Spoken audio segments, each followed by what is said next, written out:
This picture goes out to April, who dares to challenge my ability to have slain fish. Oh boy. All right. How are levels? It looks okay.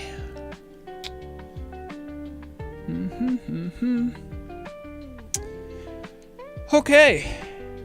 Another week, another news broadcast brought to you live. Welcome to the production meeting, as it were. We will... wait, I gotta change this to say... Recording. And that looks all set. Sound okay. I think I should be coming through all right. And generally, I record the audio separate, so no one's gonna hear this. This week, though, I am, actually, I can actually probably show it to you guys a little bit here.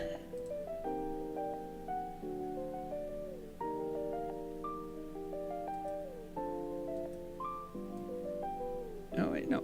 Oh, why are you doing that? Don't do that.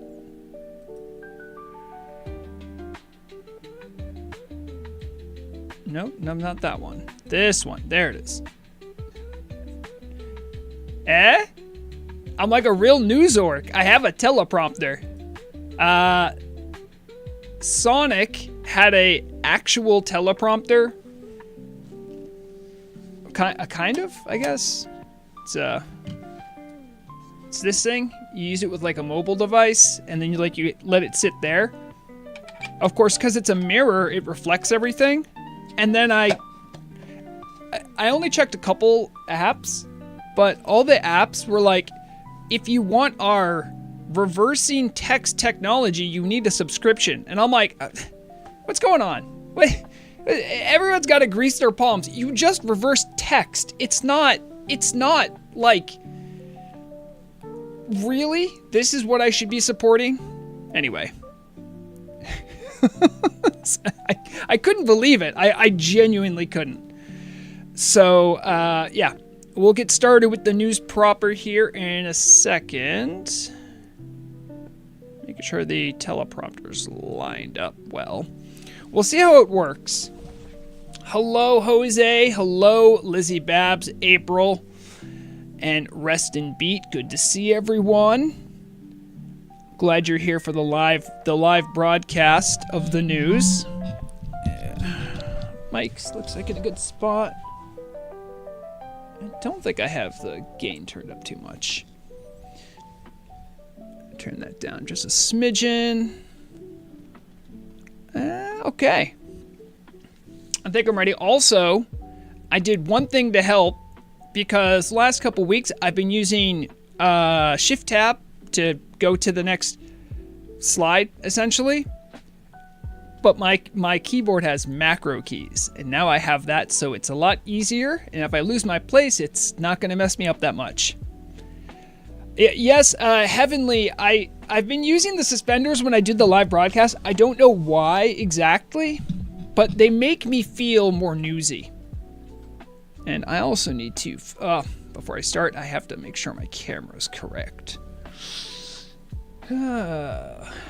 Camera, there it is. Sometimes, it doesn't matter how often I do this, I always have to go in to tell my camera not to do autofocus, because sometimes it will see like a piece of dust and just be like, oh, that's really close. Why don't I look at that? And then I go bananas. You know, Mike, you're not lying. Hold on. I'll be starting soon, but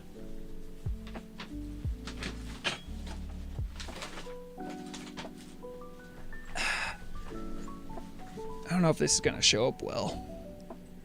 I actually have, this is some actual green face paint. I have it. Here's the thing, right? So if I do it, I don't want it to be like an all the time thing, because I don't know if anyone... if there's any ladies in the chat, you'll feel me on this one. Putting on makeup, kind of a pain.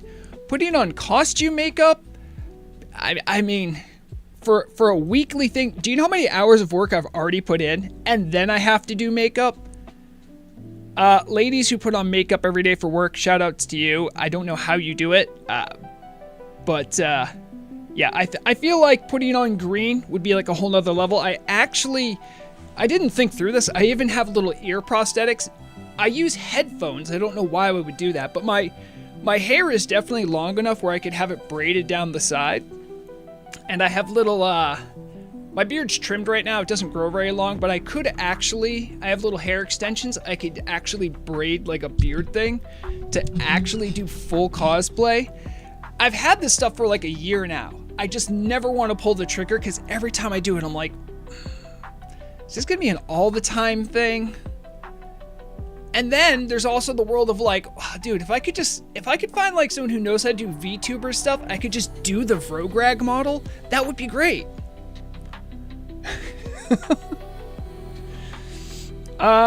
You know, that's true. I could tinker with it. You're actually right, Mike. If I mess with the hue settings, I could make it so that my pale skin shows up as green, but it would mess up the background, first off. And secondly,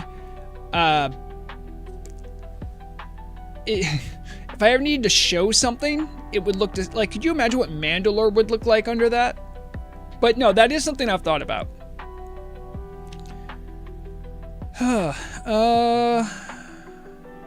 Zach, I have not heard about that. You might want to look through the change log. Also, I don't know what level of ping you're playing with. That's a pretty common thing for people, but I mean, if that's just popped up, I don't know. I know they've had some performance issues. Some of them come and go. What I would do, honestly, and I don't want to sound just like every other GM, delete WDB. That's first off. If you continue having problems, I would also suggest you update any graphics drivers.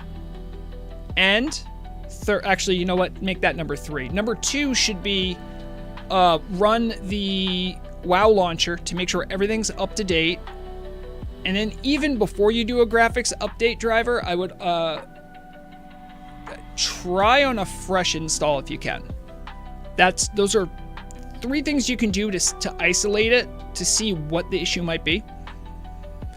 Yep, and heavily, that's true. There are some performance issues that have been happening. I know, like, any of the DLLs can mess with stuff because the team only does testing on certain things. They can't test for other people's DLLs, especially some of them are closed source, so they can't.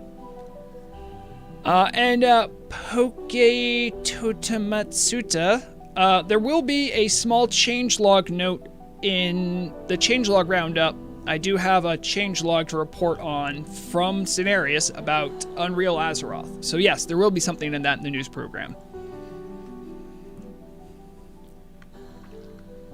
But honestly, it's the buggy client in some ways is also what brings the community together because we have to rely on one another, if that makes any sense.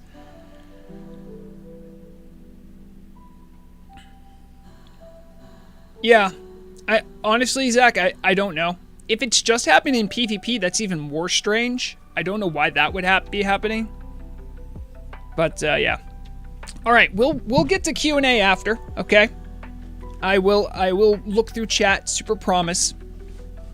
But for right now, I got to read the news. I have a teleprompter. We're going to see how it goes. I also need to start up audio and video recording. Okay. 3, 2, 1, and mark. That helps me later.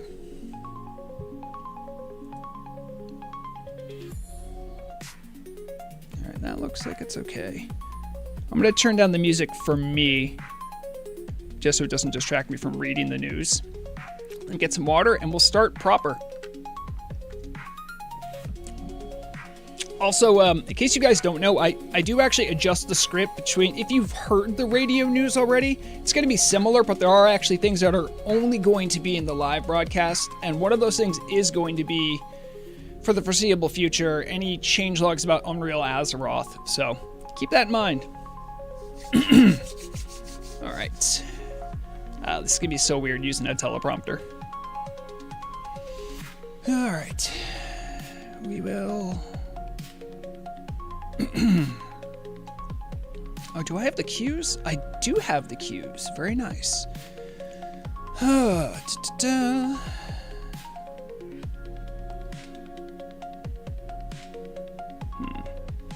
will I switch to that real quick? I'll just have to figure it out.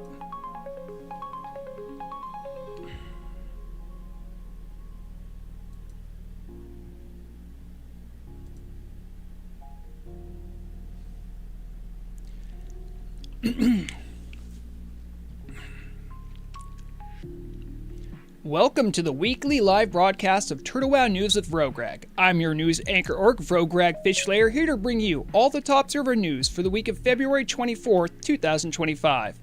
I'm the orc, and here's the news. Top news this week, some information was rolled out about Turtle WoW's most recent challenge mode, the Level 1 Lunatic. In a February 19th post on the forums, Torta gave some numbers, updates, and facts about this admittedly niche challenge, which has seen some unexpected levels of adoption. Reportedly, there are nearly 600 lunatics on Nordinar and over 150 on Telebim. The conceit of the challenge is simple enough. Do as much as one possibly can while being level 1. Now, as an added reward, honorable kills, quest completion, gaining an exalted reputation, and even somehow getting the Arena Grandmaster trinket will now grant unique titles to those who truly demonstrate that the smallest adventurers can achieve the highest glories.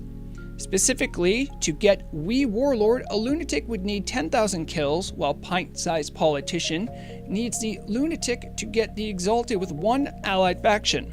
The two faction-specific titles are Hero of Goldshire and the Lazy Peon's Foreman for doing 100 quests, respectively, for the Alliance or Horde. Naturally, Arena's Smallest Smasher needs the Arena Master Trinket. Pulling off these feats requires more than just courage, which is why the post also made public the existence of a channel for lunatics to communicate, /lunatic of course. For any bold enough to find new and unique ways to play the game, all one need do is make a new character and get the level 1 lunatic glyph from your starting zone glyph vendor. Along with the announcement of the titles that are to be rolled out, Torta also posted the leaderboard for honorable kill from lunatics. The leader, Stabs Mackenzie, already racked up an impressive 8,600 as of February 19th. As it would happen in that same thread, some suspicion was cast on the original leader, but Acalix looked into it and found signs of win trading and PvP multi-boxing, which of course is against normal PvP rules. Not just lunatic, and the original number 1 was forever publicly shamed. So congratulations to the current frontrunner on Nordinar. On Telebim, it's Neomast with over 5,000 kills, and all other competing in this admittedly odd race for 10,000 kills. And to cap off the festive mood in the post, Torta also revealed a piece of art commissioned just for this announcement by Lionel Schramm, showing what appears to be a level 1 rogue poking an annoyed, albeit confused, Onyxia. To round out top news, we'll take a look at teasers and any news about Kara 40. Of course, the community has long been clamoring for word about Kara 40, and last week, this same news broadcast gave the public some insight from a post from head of PR Acalix responding about Kara 40. It seems our reporting might have helped grease the wheels, as the contents of that original post made its way to the announcement channel of the main Discord on the 20th, as well as some new fascinating information. Through the announcement, the public became aware of the official name that the first raid group will have for clearing Kara 40 first, the Conqueror of Desolation. The plan, according to the team, is to have a release video to celebrate a 14-day countdown before it goes live. This isn't exactly a date, but can help raid teams plan and know how much breathing room they have before the raid is released. Furthermore, the announcement made note that only minor tweaks and fixes remain in the wake of class changes 2 before Kara 40, though more can be expected following its release. And out of left field, having seemingly nothing to do with the Tower of Karazhan, Acalix informed the community that the Armory website is back online. This web utility is a handy thing to have to look at other players' gear, be they friend or foe. Better yet, this version of the Armory website includes Telebim, whereas the previous version didn't work for the smaller sister server of Nordinar. There were even some screenshots from Kara 40 in the announcement as well, showing a blue draconid named Leywatcher Incantagos, the Devourer, slinging spells with nearby blue dragon spawn underlings and whelps fighting in what looks to be the portico near the library in Retail's version of Karazhan. Also appearing is an observatory, but rather than a big shadowy nether spite, we see an echo of Medivh. However, for now, we'll just have to wait to find out what's in store for Turtle WoW in Karazhan 40. And to round out top news, I wanted to mention an unusual bit of content being teased for future release. Here from the official Turtle WoW Twitter on the 18th, we see a post boasting about access to pet rocks in the next patch. While this isn't likely going to break any huge gameplay loops, it does show that even amid all the super serious talk about Kara 40, class changes, and future goals, the lighthearted and silly spirit of the developers is still intact. I personally can't wait to show off mine. That is all the time we have for top news this week. Next up, we have Market Watch.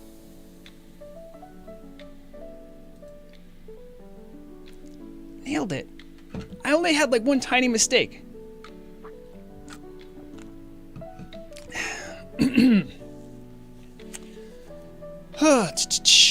And Market Watch.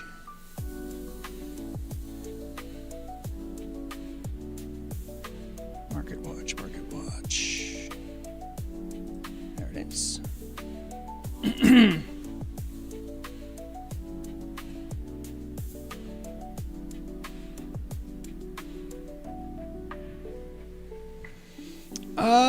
Bruno, I think... Oh, okay, Bruno, you guys... Well, to be fair, Bruno, Hard Shores did do... I think I heard about that. It actually wasn't from someone from Hard Shores. I know you guys have been skipping it. It kind of feels a little anticlimactic to talk about killing a boss you guys have been skipping. Well, let's talk on Twin Emperors. Although, congratulations all the same. Yeah, add email, I can. I just, I'm doing recording right now. I'll get to whatever you have to see after.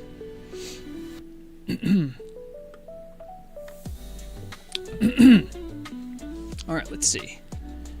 All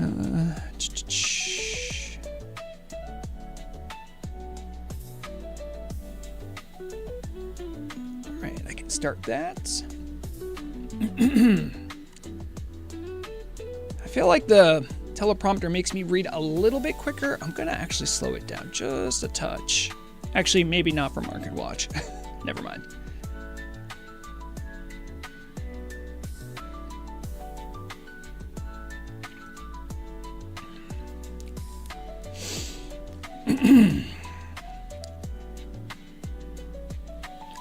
Welcome to Market Watch for this week. I'm your market analyst, Vrograg Fishslayer. All our data is gathered from numbers provided by WowAuctions.net, the industry leader in auction house reports. I throw it all together to make indexes of the various market sectors, as well as the S&P 200 and index of the 200 biggest and most influential commodities in the economy. So let's get to the markets. That, well... Oh, wait, my macro didn't mess up. My macro didn't mess up. I know it messed up. This... Oh, I know what I did. Okay. Whoops. All right, we got the one mistake out of the way. I'm sure I won't make another mistake.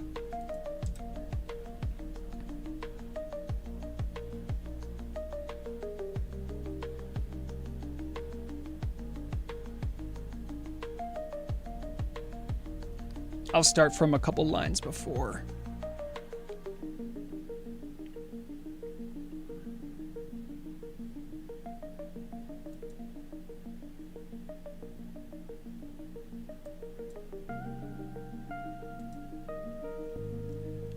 So let's get to the markets.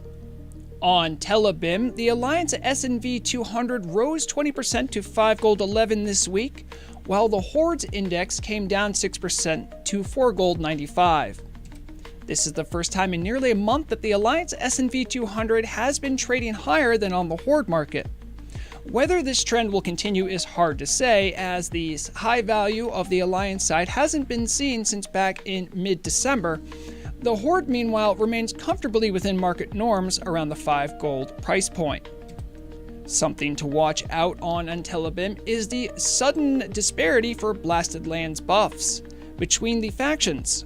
Over the last month, the Alliance has been trading these reagents for powerful consumables around the half gold mark, which was largely the case too for the Horde. But just this week, the price for Horde Blasted Land buffs fell off a cliff from 70 silver to 12 in a matter of days. This market instability might be for some big suppliers shaking up the market, or over-eager Alliance traders trying to cash in on the once higher price on the Horde side. Keep in mind, with smaller split markets, moving goods to another auction house can seem profitable, but often just a little extra supply is all that's needed to lose some gold quick.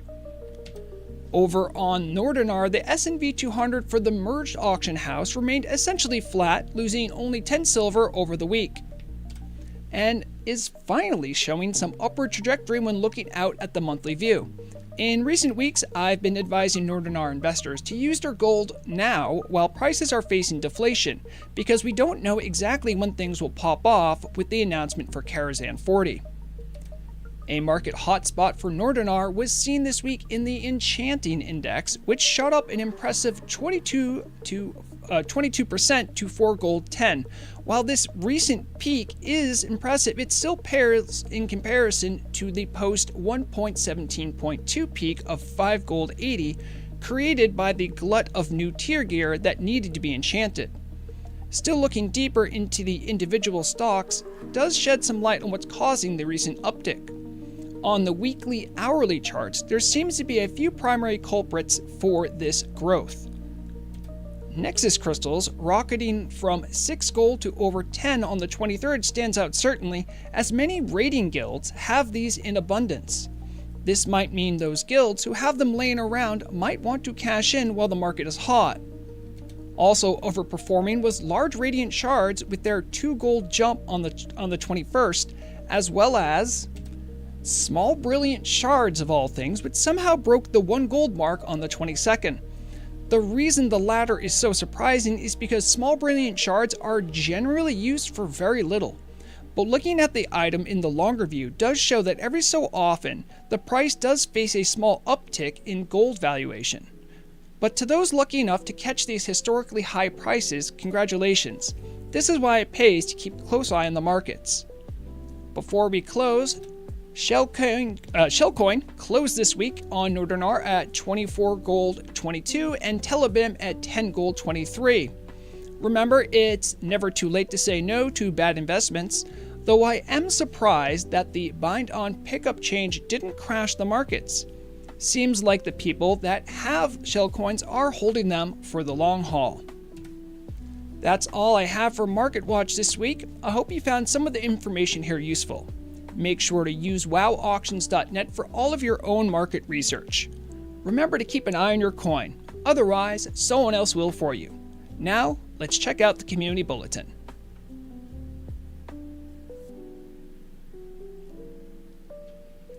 Bad prompter. Okay, I can get rid of that one. Had a couple flubs there, not too bad. I mean, there was I had to go back real quick, but I was able to salvage it.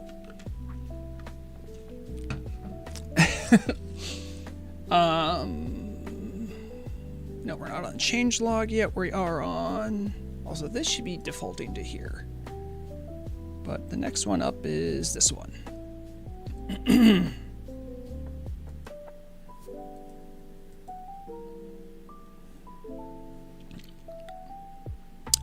It's okay. Elizabeth, I'll have to check the footage. So the reason I wanted a teleprompter is because I want my eyes to be looking more towards the camera like a news anchor's supposed to. It's okay. It's actually a little better because I don't have to keep doing mouse wheel stuff. And since I'm so Sicilian, I really want to talk with my hands half the time. So it is actually affording me some level of freedom. I don't have to always keep my hand on the mouse over here. But unfortunately, with a mic in the way, this isn't good audio. so I got to be a little careful. Let's get a little closer. All right. All right, let's get to the community bulletin.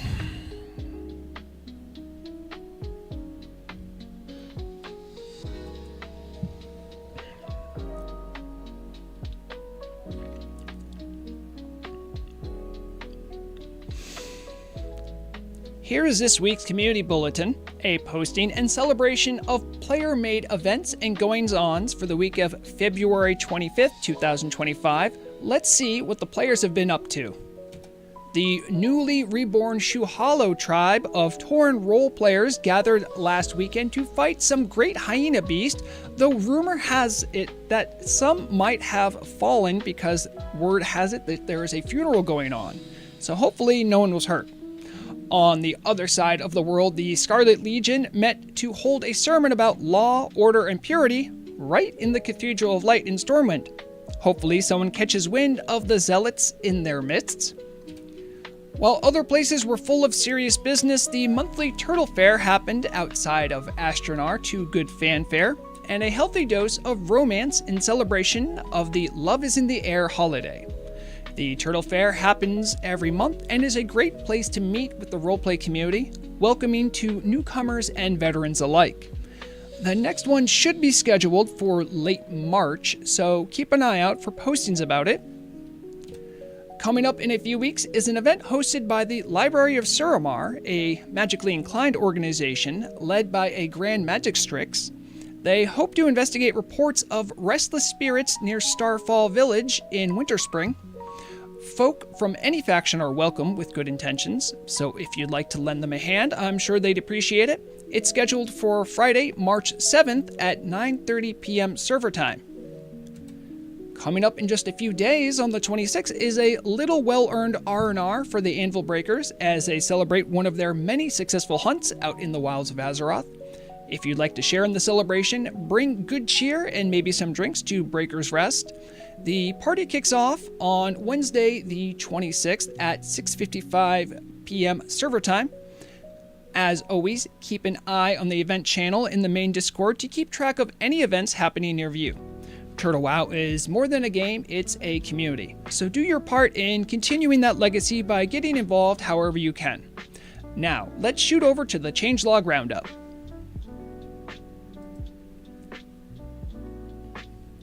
Community bulletin was a little short.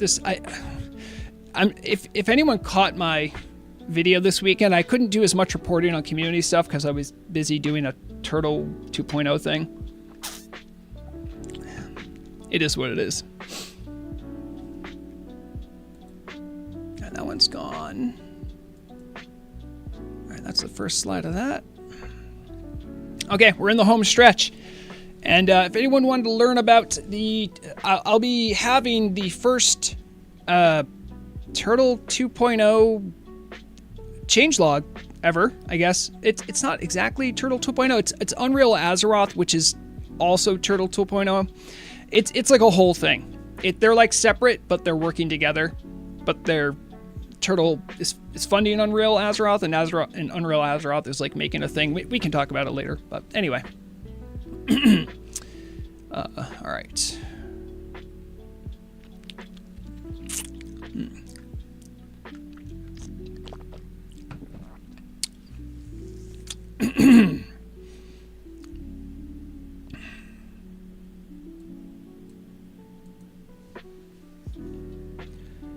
Today we have two changelogs to look at. As mentioned in my previous broadcast, as part of my continuing effort to bring word about Turtle 2.0 and Unreal Azeroth, I will be presenting the behind-the-scenes changelog, and then we'll switch over to the normal weekly live server changelogs you're all used to. First, the Unreal Azeroth changelog. This week's Unreal Azeroth changelog was released on the 22nd and had 7 notes which can be seen on the slide here. The in-development client gained a 3D model animation that most players might know as a dynamic cooldown. This will allow visual player feedback, much as it does currently on most WoW servers. There was a note about different skyboxes, which I found perplexing, but as it turns out, Vanilla has different versions of these. One for the Land of the Living, and one for the spirits doing a corpse run. When asked about why this different and seemingly obsolete system was being integrated into Unreal Azeroth, Scenarios simply stated, "If Vanilla has it, so should we." Do note that within the changelog there is a clear delineation between the Modern and Legacy mode. Modern, as far as I can tell, is taking more creative liberties, as with the lighting effects may be different when a player is a ghost. And on the final notes of the changelog, we can see choices being made for different lighting and new trees from Mordon, possibly even tree placements. Of course, we're a long way out from being able to judge this modern mode as it compares to the more rigidly vanilla legacy mode, but it is worth noting the differences already being made. Now to the Turtle WoW changelog from February 18th, which had 26 changes from class adjustments to bug fixes. Let's check out the most impactful changes with this roundup. The Lunar Festival party might be over on Turtle WoW, but as is tradition, the Druids of Moonglade met following the yearly festivities to discuss planning for next year's event. Though they normally enjoy keeping surprises to themselves, they did have a press release mentioning some tweaks they'll have already for 2026. First, it seems that partygoers were taking their limited time Celebrate Good Times buff into raids, which is hardly something to celebrate. So next year, the buff will be prevented from being taken into areas like that. Furthermore, it would seem that Elder Snowcrown got lost during this year's celebration, or at least their fellow elders seem to have lost track of him. The old spirits are indeed old, and sometimes need a friendly reminder given how their memory can be off. Can't wait for next year's celebration. Survival enthusiasts might have noticed that the last few weeks their general tab was granting them the ability, if they had it already, to place tents without any materials. Though those seeking shelter from the elements might have enjoyed the nice affordable reprieve, it turned out that this was a promotional offer to get adventurers of Azeroth interested in setting up tents. The promotional offer provided by Nessinwary's camp in Stranglethorn was meant to only happen back when they first premiered the survival profession, but evidently an intern reset their schematic printer and accidentally that put the tents back in promotion mode. The problem has since been fixed, but survival enthusiasts might notice that fishing boats were still left on promotional mode. Do with that information what you will. After a lengthy trial period, mages have finally afforded the newly utilized spell Icicles into the rank of an elemental spell. Apparently there was some back and forth from arcane mages saying that it was just a flashier version of arcane missiles and it didn't even apply a slow like nearly all frost effects do. However, several Frostmage specialists pointed out that many fire spells were not under the same scrutiny of endowing a damage over time effect, so since Icicles does frost damage, it should qualify for the mana benefits seen in the Master of Elements talent.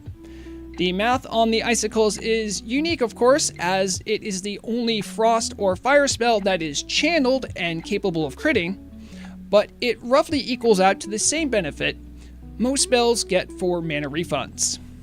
And finally, the Durotar Labor Union won a big legal case in front of a Horde legal tribunal. There were lingering disputes about how the pernicious owners of the island, the Venture Company, were making the quests and mobs in the area way too tough in the hopes of keeping the free goblin labor. Venture Company representatives said, Every time a new goblin appears, they do everything they can to leave and escape to the Durotar labor union. We can't have that. However, as the case proved, there were obstacles, monsters, and tasks being adjusted just to make goblin life there a living hell. Given Blackstone Isle's proximity to Orgrimmar, when the tribunal judged against the venture company, the profiteers accepted the ruling, which primarily involved ceasing to feed the wildlife performance-enhancing chemicals.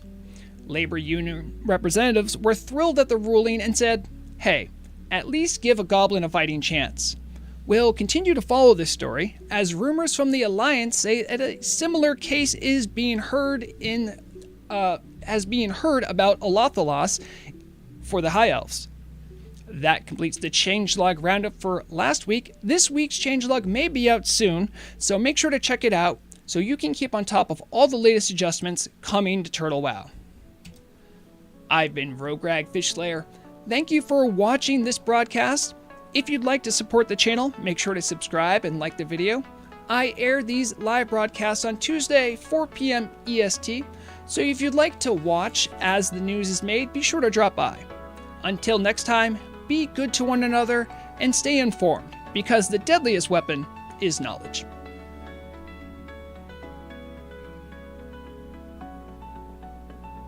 Easy.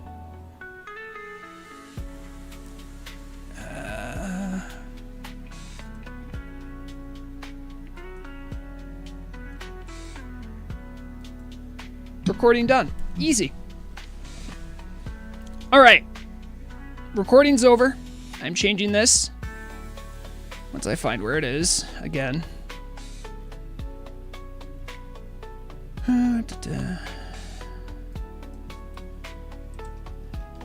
Q&A.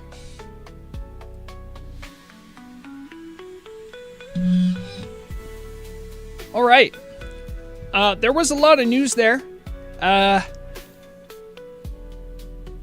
I would probably... Hey, thank you, Sonic. My Bezo-bucks for such a good recording. Thank you, by the way. I did... I don't know if you caught it, but I did try to use the... I just forgot the name of it. The teleprompter. But apparently reversing text is something that needs a subscription.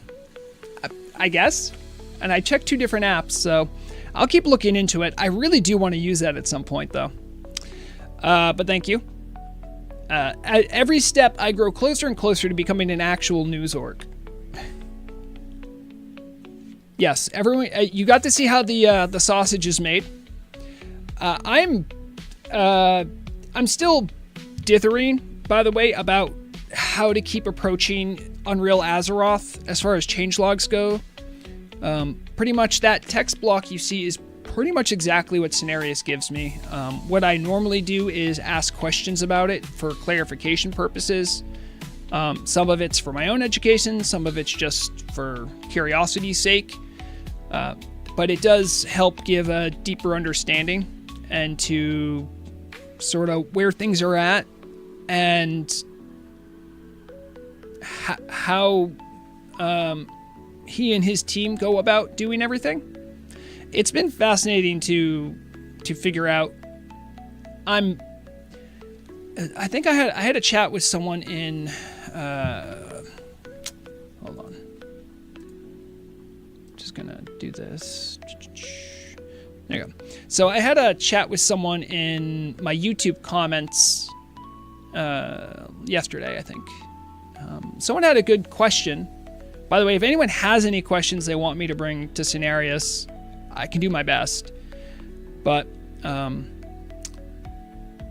the person was like, "Hey, you know, I do development as well. Can you find out? Can you get like a percentage? Because generally development, the way it's set up is you sort of have like these milestones, these thresholds, and these goals you have to do." And the person's like, they probably have some idea of how far along they are. So see if you can find that out. And I'm like, yeah, that's actually a good point. So the thing is that the Turtle team, and by extension, the Unreal Azeroth team, is probably a little nervous about Blizzard breathing down their neck. You know? Kind of just waiting on new updates if they don't break anything in raids and some stuff gets patched. Yeah, I mean, there's a lot of people that are just waiting for Kara 40. I feel them on that too. I mean, I've been behind the scenes. I understand what's going on. It's a tale as old as Turtle. The team has very lofty goals, and they will get to those goals no matter what. But oftentimes, I think some of those difficulties don't like the difficulties of doing some of them don't become real until the ish hits the fan, so to say. And you know, to be perfectly frank, too, the hack during the summer did not help either. That did put him back some, as I know there was a pretty big push, at least to you know, not make everything identical to the data that was leaked. So, and you know, I think it was a good move. I had this, I can see the slide here, but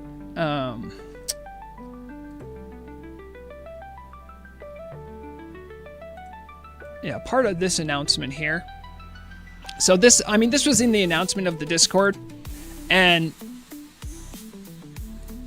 you know, I'm pretty sure if you look into any of the announcements or posts by team members in like in the big channels, you'll almost always see all the emotes spell out to Kara when. I think the community is, I mean,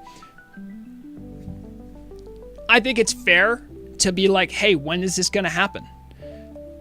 At the same token, it's like pretty clearly through the post, this post that I'm referencing here, Aclix tells us that it's in QA, and that's fine. I think a lot of people some people are mature enough to be like, hey, take your time with QA. I would rather have a smooth, fun experience than a rush, buggy one. I think most people say that. At the same time, though, you can hold opposing opinions at the same time. You can want one thing and then say another.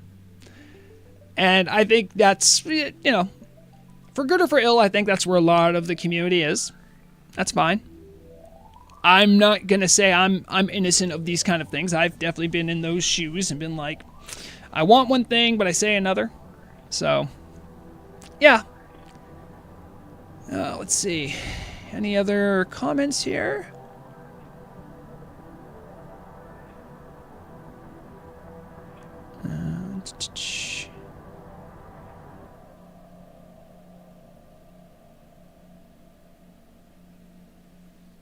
Okay. Also, thank you again for subscribing. Using your Prime, Sonic. Bruno, which bugs are you speaking about? I mean, there's been some that I think we're all... To those that have done Naxxramas for a while, I think there's some that we're all aware of. And then there's some that we are not all aware of.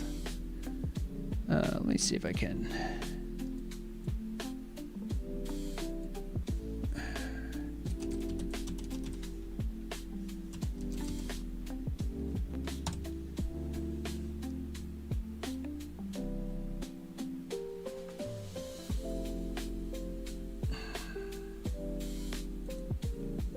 Okay, good.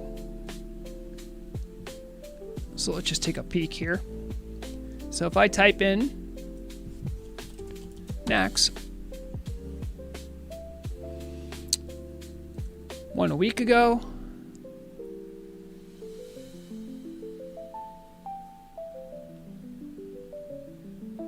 interesting. So Impale's broken. I can't remember. So the thing is that the strategy my raid team does is we just cleave everything down.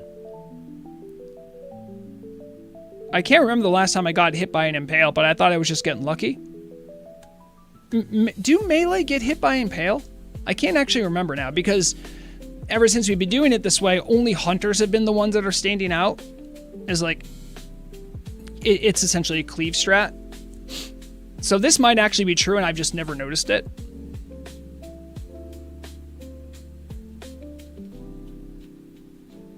Greater demon portal issue Nax. This was 4 weeks ago.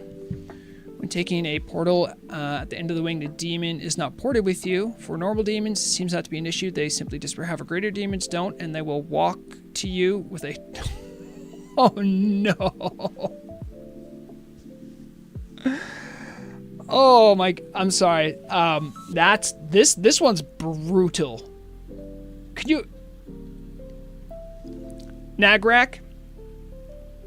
I don't know if you'd ever watch this program, but if you know Nagrak, give him my condolences, because you know what generated this bug report. There's a guy, he likes demonology, he wants to make demonology work. It's probably not working so great, but you know what, he's trying. And then he finishes up, I don't know, like Makesna, right? And he gets to the portal, he's like, all right, let's go, come on, next wing, let's do this. All right, I'm all pumped. Goes through the portal. And then his demon's gone, and he's like, huh, is this supposed to do that? And then next thing he realizes is he's in combat. And then the whole raid's like, hey, what's going on? The guy gets punished for trying something new. Trying something different, you know? Most warlocks just dismiss their demons or just get the buff from them. So I really feel bad for this guy. Jim A, that's a good question. I don't have an answer to. You know what? So I got put into that Discord as well, like the team for South America. I don't know Spanish. I don't know Portuguese, but I was going over there to help. One of their people over there was going to take my class highlight videos and was going to translate them to like start making their own content. And I'm like, yeah, sure, go ahead, do it. There's a whole another story behind that, but that's how I got in that Discord. I need to figure out how to do Does anyone know a good way to do Discord translations? I would love to be able to just look at stuff in Discord and know what I'm looking at, because I understand, like, if I go into a voice chat in a different language, I'm not going to know what's being said, but I would love just to be able to look at a post and just like hit like a button or something. I mean, let's be honest. A lot of us using ChatGPT, Google Translate, whatever it is. Just have a plugin for Discord that does that for me. I have a lot of different... I have an international community I try to keep up with. It's difficult. Yeah, you know, Spigot, I'm going to be real with you. I don't know where the Warlock meta is. My raid team was already light on Warlocks, and many of them doomed after class change 2. So some people just stopped playing Warlocks, some people stopped playing, and, you know, or just did alts or whatever. So, I think like the last, I want to say 4 or 5 Naxes we've done with 1 Warlock, maybe 2. And, boy, if you're not doing physical, arcane, or shadow, I mean, it's tough. Unless you're an elemental shaman, in which case you're perfect. You don't need any help. Did they ever say if they're removing either the Atash portal or the Dark Reaver so that the Atash portal doesn't have a chance of instantly kill you? I don't think they've said anything.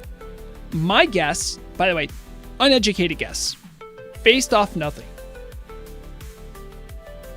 Do you know how funny it is to take a portal to Karazhan and just get killed? Karazhan's supposed to be a deadly spooky spot. You should be scared to go to Karazhan. You don't know. I don't think there's any particular designs to change that anytime soon. I think because it's funny. That's my guess, by the way. I do not know. I know it's funny, but here's the thing. You die, right? So, I mean, let's look at this in reality. Okay, you die, which sucks, right? You have the repair bill. But how far away is the graveyard? It's like, it's not even a minute walk. So, this isn't that bad. And then, you know, you might have to do some, you know, tricky stuff to get in.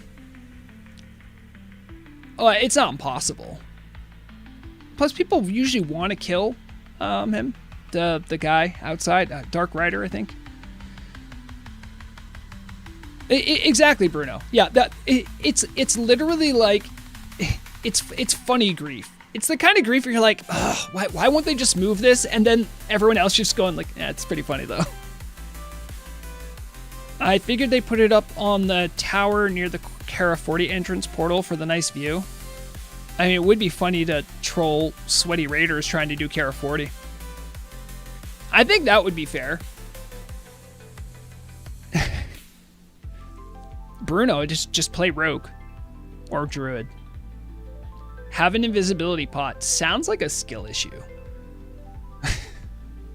Or be a hunter. I think you could do it with any pet class can probably finagle it too, right? Because you just send your pet and then run in. Or your pet has aggro. Because yeah, your pet might get one shot, but I'm pretty sure the aggro radius of the Dark Riders significantly reduced to allow people to get in. Well, I mean, that is different, Bruno. That is different. And what I will say is I guarantee you, if you're doing Inferno mode and you're doing Karazhan, there is a long tradition.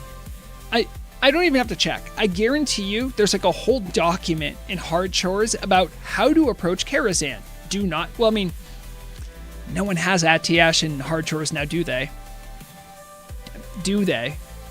So, kind of a non-issue, but I guarantee the team also keeps an eye out, because what could suck if you're Inferno mode is you're like, oh, I'm just gonna run out to go do a summon, right? And you run out and you're like, oh no, you know, that I could see. That I feel is more of a valid request than just normal players getting crumped. Don't go alone if it, yeah, exactly.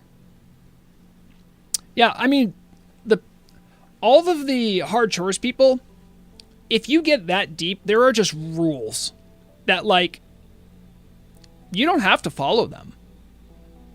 But when you die, you will probably have to deal with 60 plus people going like, should have followed the rules. By the way, if you do the hardcore challenge, it's not new. There are rules even when you're leveling up hardcore. You know, it's like, be careful of caves. Caves equal graves. I mean, nowadays they've stopped it, but like the Vidaire elixir used to kill you. I remember back when I was coming up, it was the thing. So, yeah, there are unspoken rules. You got to watch out for yourself. I really, not that I care that much about YouTube or Twitch drama.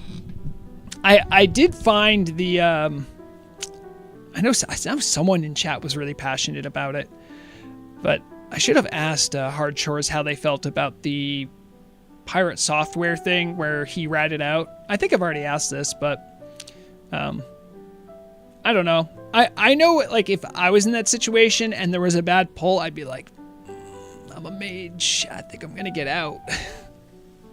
Okay. Yeah. Jose Pelaz, or Warlock summons you to the side.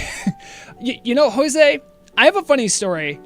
The first time I ever yelled at someone in Discord in Turtle WoW was an old guildmate of mine named Fimsy, who, I think I was like late coming to a Blackwing lair. They put the summoning portal for me directly next to that little window that goes out to the lava. And I was auto running. I don't know if it's changed. I don't know if I've like really checked, but literally I got summoned in and then just ran right into the lava and died. And I'm like, Fimsy, what are you doing? Why? Why would you do that? And she's just like, shouldn't have been auto running. I'm like, oh. Are there attunements for any of the Turtle WoW instances? Yes. So for Punk Tiki asking, you do need an attunement for Karazhan Crypts. There's a gate that requires a quest chain to do to get in. There is an attunement for the yet to be released Karazhan 40 that starts in Lower Karazhan.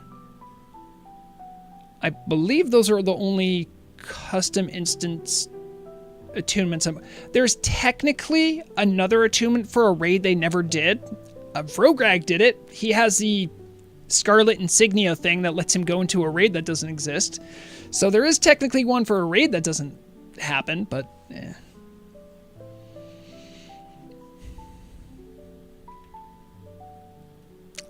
Exactly, Bruno. Like, the thing is that if you ever do a dungeon with people you do not trust as a mortal, you have to also understand that those people can peace out on you. It is what it is. Oh my God, thank you, Haxer. I'm sorry. By the way, Punk, yeah, Emerald Sanctum. I can't believe I forgot that.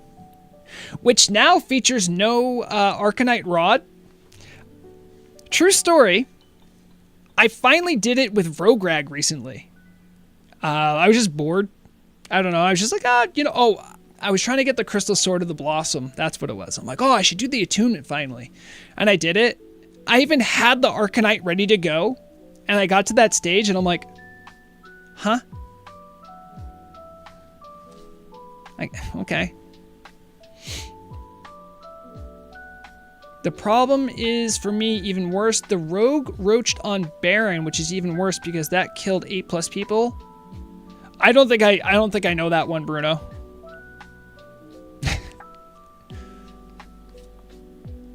on Baron? Baron Geddon? Oh, did he just vanish when things went sideways? I mean, if I could see that. I mean, at that gearing, I could see it like 1 DPS making a difference. I mean, if you do hardcore stuff as a rogue, you always are sitting on that vanish in your pocket. To a certain extent, hunters as well. Oh, boss. Oh, okay. I mean, here's the thing, right? How risk adverse are you? I think most people here know what it takes to get to a level 60, right?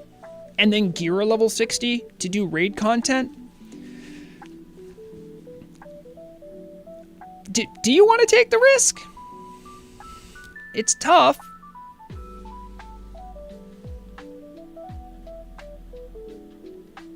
Oh, that's from what's that? OnlyFangs. I think I've seen like some posts and stuff about it. I'm gonna be honest, okay?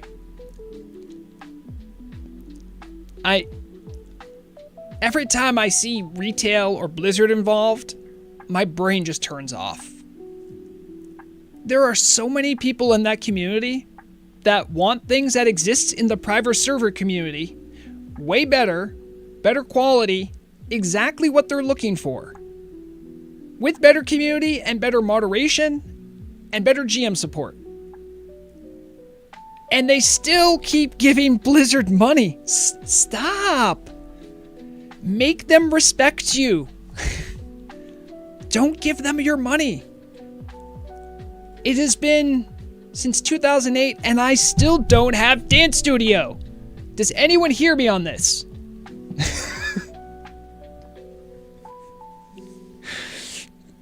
By the way, if Blizzard did release Dance Studio, I still wouldn't go back. But it would be the first time I'm tempted.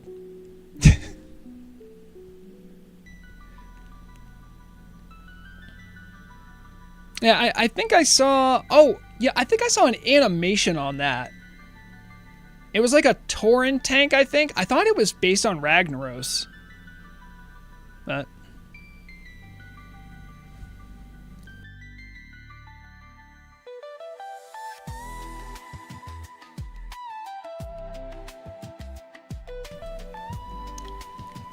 Yash says the only reason they do that is because Twitch bans accounts that stream private servers.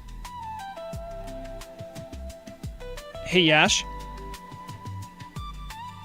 I know I actually get the full thrust of what you're saying because it's more complicated than that, but I've streamed on Twitch on Turtle. I've even put private server in the tag, never got attacked. However,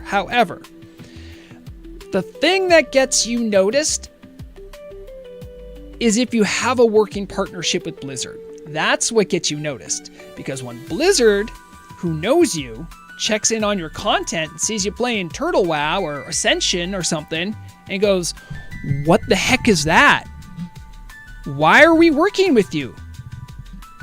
Now, people like Asmongold, I don't even know if he even streams WoW much, but like, you know, the other WoW streamers,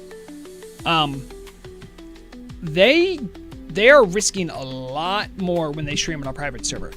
For someone like me who started on a private server, I don't know Blizzard. Blizzard don't know me.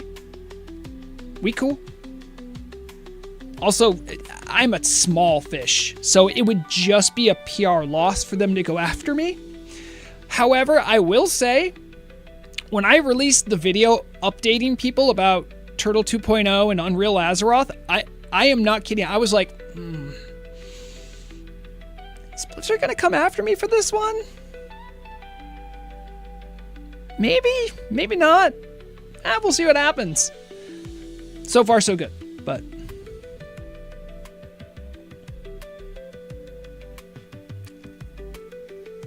Jose, thank you, by the way. I see you saying the truth.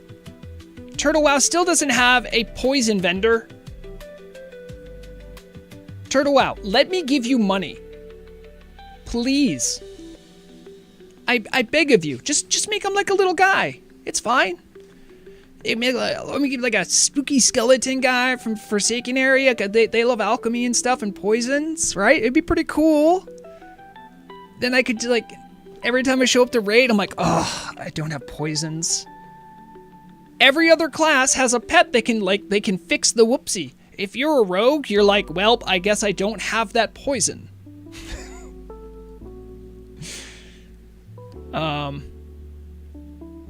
Haxer, that's exactly what I'm getting at. I have no good faith with Blizz. Well, no, okay, let me say this. There are good people that work at Blizzard. There are people that are passionate about the game that work at Blizzard. There are people that even like Turtle WoW that work at Blizzard. They can't say that, and I understand why. So, like, Blizzard isn't bad in that sort of totality. I don't think it's that black and white. However, the corporate structure, the marketing, that like legal, those people, they don't care about the community. They care about making money. Also, that's their job, so I can't hold that against them. But when I look at like the larger entity of Blizzard, Activision, Microsoft, yeah. And, you know, I don't often put on the tinfoil hat because I don't like promoting misinformation and rumor stuff, but probably like the only real conspiracy I actually buy into with Blizzard taking action against Turtle is like, by the way, nothing to substantiate this. I have nothing to substantiate this. This is sort of like my headcanon. The summer when Turtle WoW got hacked was also the summer when the merger with Activision Blizzard and Microsoft went through. Okay, I'm just connecting dots. I have literally no proof. However, do you know who I know for a fact has some of the best paid hackers in their security department? Microsoft. Just something to chew on. That's all I'm saying. Just something to chew on. I think the timing was quite auspicious. I don't know. That's all I'll say about that. I cannot prove that. I won't ever be able to prove that. But that is my insane stuff. Thank you. It is my Pepe Sylvia moment. I do need a conspiracy. I need a tinfoil hat PNG I could put over my head. That is certainly one that I have. Yeah, you know, nothing to prove it. I just I don't know, man. Like, if I was a multi-billion-dollar corporation buying other multi-billion-dollar corporations, and the little one I just bought said like, oh man, there's all these private servers and they're jerks. Just be like, we have guys on retainer who like crack into banks. You think they could help? You think? Yeah, I think. Who really killed Delano? Was it Manthethel? Jim, you cannot give me that level of whiplash. I am in deep in the sauce in Turtle WoW mode. You can't do that.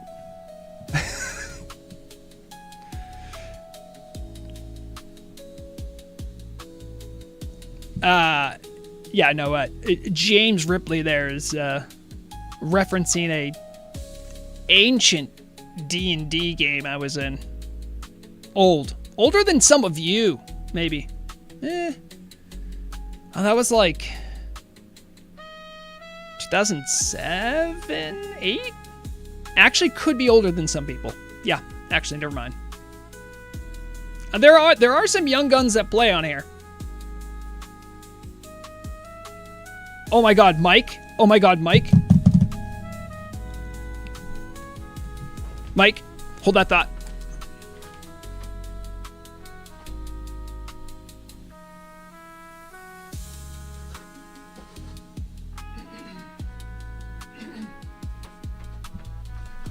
Mike, look.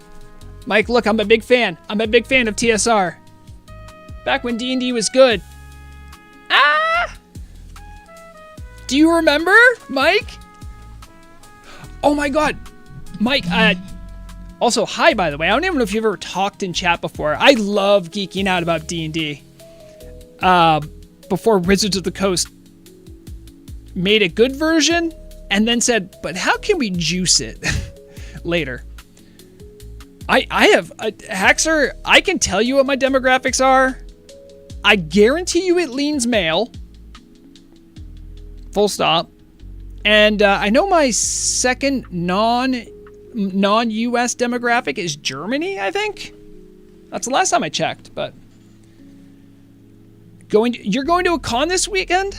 Awesome. I'm going. I normally go to one con a year.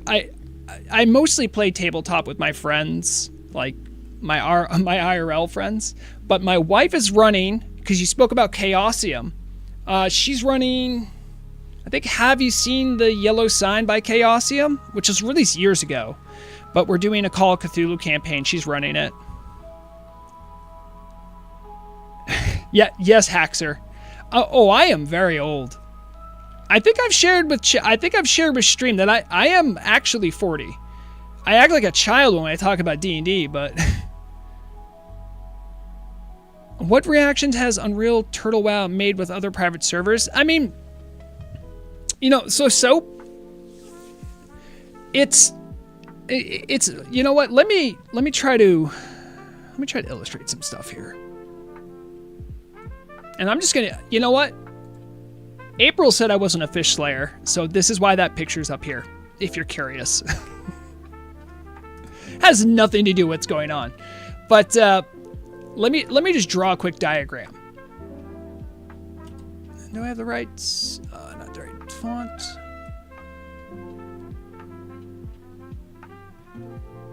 I always use Arial Black. All right. So if we have, new layer. So if we have Unreal Azeroth, right? They're over here. And then over here, we're gonna use green. Oh. For Turtle, wow. So here's the way it works. Turtle WoW, oh boy, that line needs to be bigger. Turtle WoW is funding Unreal Azeroth. They may have other funding partners, I'm not aware. I at least know that Scenarios has told me Turtle WoW is helping to fund this project, right? Now, in repayment for this, here's this, I'm gonna draw a tree. Everyone's gonna love it. It's gonna look like a great tree. Okay. So here's this, whoop. All right, let's get some.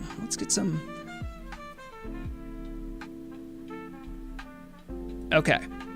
Now, this tree is going to one day become Unreal Azeroth. Okay? Now, just like any other project, the idea is to make like an Unreal client, but like many other projects, it's going to have branches, right? So one of these little branches right here, this is just like a little close-up of the branch. Here's all the leaves, right? So, whoop.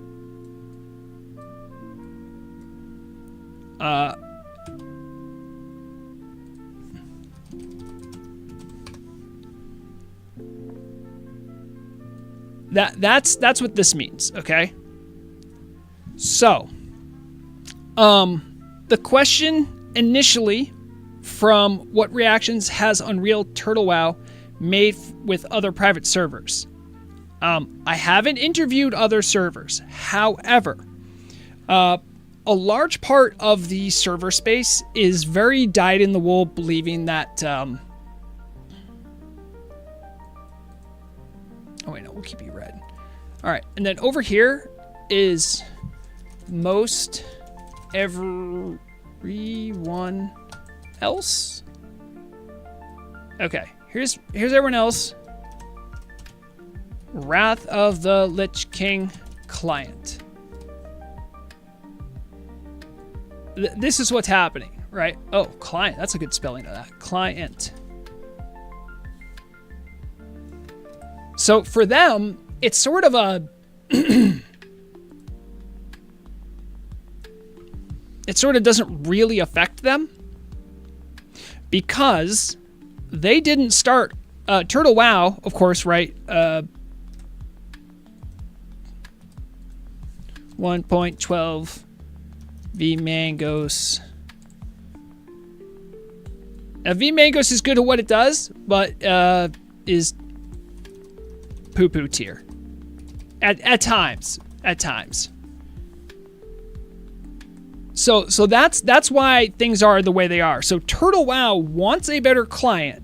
Unreal Azeroth is making a client. Turtle WoW says, we'd really like to get in on the ground floor about that client. Most of the other people in this space, they're like, why would we even need a client? We're fine with what we have. You see what I'm saying? However, what my belief is that Unreal Azeroth is going to try to essentially like license this out maybe, or let people use it. I don't know how that's going to work, right? I don't even want to talk about business stuff because there's not even a product yet, right? But I think that's generally the concept. And I know Unreal Azeroth isn't going to want to release a bunch of stuff about, hey, here's how our client works so you can hack it, right? However, the one thing that I will note is old and hackable, right?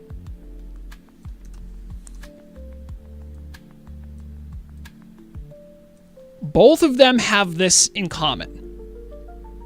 Because they've been around forever, there's automation scripts, there's bot scripts, there's like ancient stuff that makes both of them vulnerable to attackers.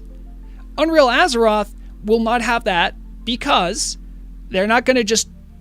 so in both cases, like the Wrath of the Lich King client and like vMangos started as Mangos, which I think is open source, so a lot more is known about it.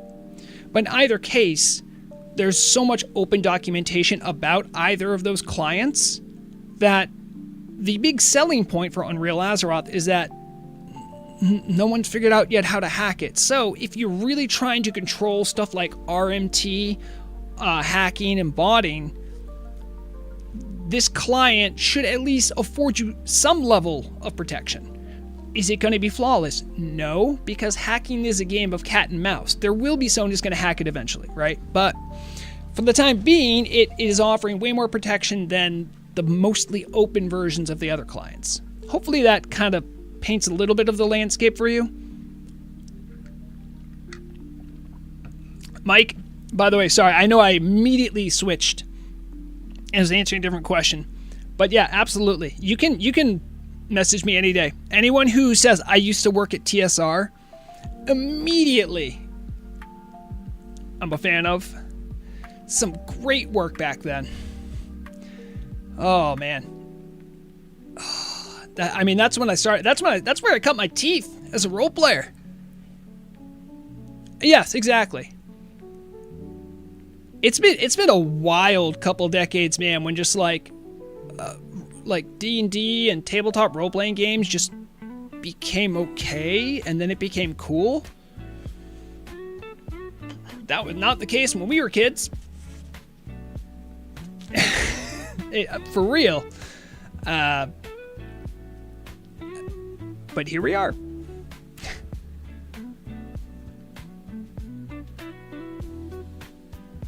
Haxer, I know that my ham-fisted attempt at explaining everything is going to get some stuff incorrect, but until I'm actively a developer, I'm going to get some stuff wrong. But you will admit, right, that the 1.12 client and the Wrath client are way more hackable, and the server clients that they have are way more hackable than one that's just being made in a different engine entirely. I don't know. What does TSR stand for? Mike Holland might know. I do not know. I know it was the publishing company, I think, that Gary Gygax and Dave Arneson founded way back in the day. Unreal Azeroth is on the level of just the 12.2 and client version, and yeah. I mean, I will say, probably the most curious thing that I saw, and don't worry, I'm going to be asking Scenarius more about this, but so I'm seeing stuff like this about modern mode. It's so bizarre to me that in the same sentence where you'd be like, if vanilla has it, so should we. But then for modern mode, you're like, yeah, but like, what if we change the trees? So I guess my understanding is that modern's gonna take more liberties? Question mark? Tactical studies rules. Why did I say Dave Arneson? I don't even know if that name is right. Everyone knows Gary Gygax, but I always feel like if only they had credits. Yeah, it started way back when, right? Yes, second edition design was Dave Cook. I don't know. Maybe Arneson was 3.5. I don't know. I'm not great with the history of it. I love any excuse to show off my old AD&D rulebooks.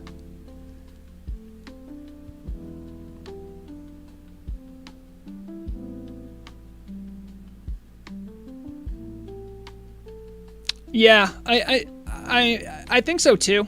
I can't remember, Mike, but I remember, what was that, back in like, was it 2001? 2? When third edition come out, people forget that there was a third edition that quickly got fixed to a 3.5, but I was super hyped for it back then, just because it was like a really new game system that it could use like the intellectual property of D&D, and this is so cool, and oh, Wizards of the Coast is involved, this is awesome. And you know, this is before Wizards really started to make the turn to like villain, but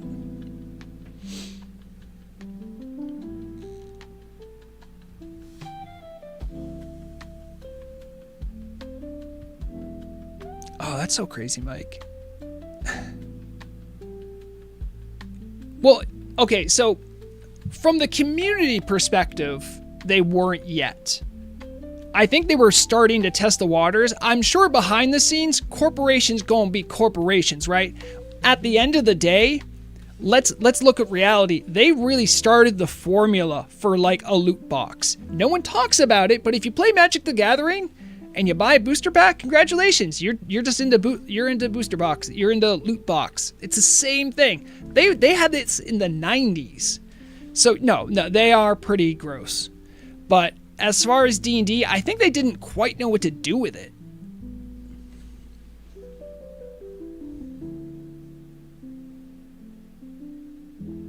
Yeah. I mean, they did at least have the OGL, which made a big difference for the 3.5 era. And then they tried to change the gaming license, how that worked. That was cute. Should we expect a fresh realm for Turtle WoW 2? I don't know. I've heard a lot of people in the community say, hey, we should have maybe a hardcore realm. I've heard that a lot. And it hasn't happened. I don't know. I haven't heard. The newest realm we're going to be getting is going to be from the South America community. I don't know where they're hosting. I think there's 1 or 2 spots. There might also be more than one server. I don't know. We'll see what happens. I'm going to go over. Oh, God. I got to go over to that Discord where they don't speak English. Well, they do speak English, but it's like they're already speaking in. I always feel weird. Like, it's normal, right? Like, you go somewhere where someone's speaking a different language, like, you got to feel like the odd guy out. You're like, hey, I can't help but notice everyone's speaking a different language. Hey, so I don't know another language. Can anyone help me with this? I know that, don't get me wrong, they're super nice and I know they'd be helpful, but I always feel awkward about it.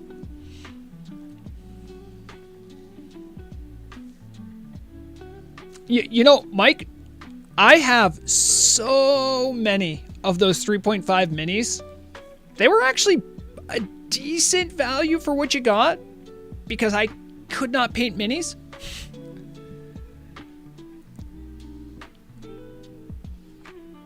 Well, Mike, that's true. I was just talking about this. Like, I wish I had it just for Discord, for like the text channels. Because, you know, with international community, you're usually dealing with text channels anyway, because like half the people are asleep or awake, you know what I mean?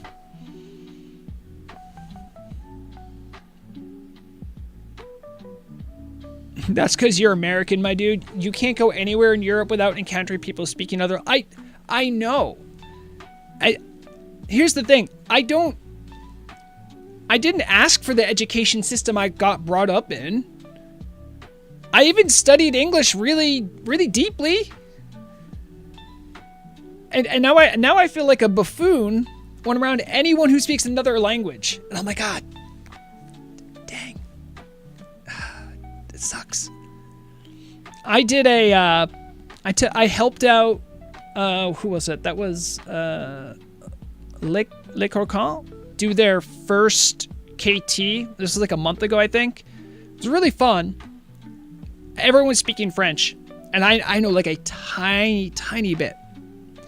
And even within that Discord, when I'm listening to voice chat, and they were being helpful, they were letting me know what I was only a mage, so it wasn't a big deal, and it was just a KT kill, right? So I knew what I was doing, but all the callouts were in French, and I'm like, okay.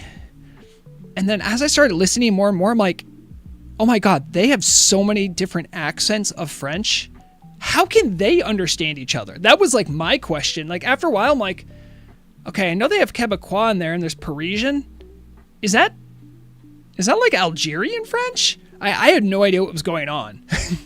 So even if I could speak French, I mean, getting thrown into an international community Discord, I mean, that's the deep end of the pool. Let's be honest. Jose says, what are your thoughts on Turtle WoW adding old 3-man mini dungeon format? I don't know. Some countries are better at it than others, but mostly you can just see English everywhere. Yeah, like English is like lazy mode, and it's good, but it's bad, but it's good.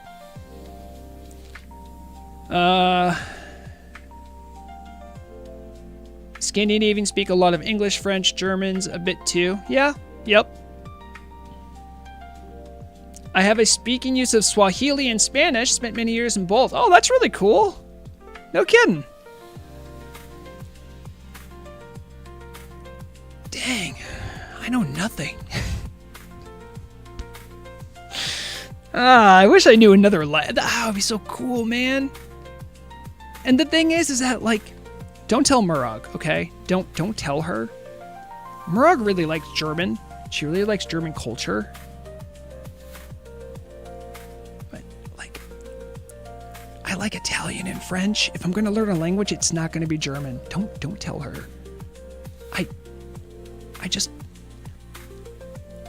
I'm Sicilian, so I feel like Italian should just be in my blood.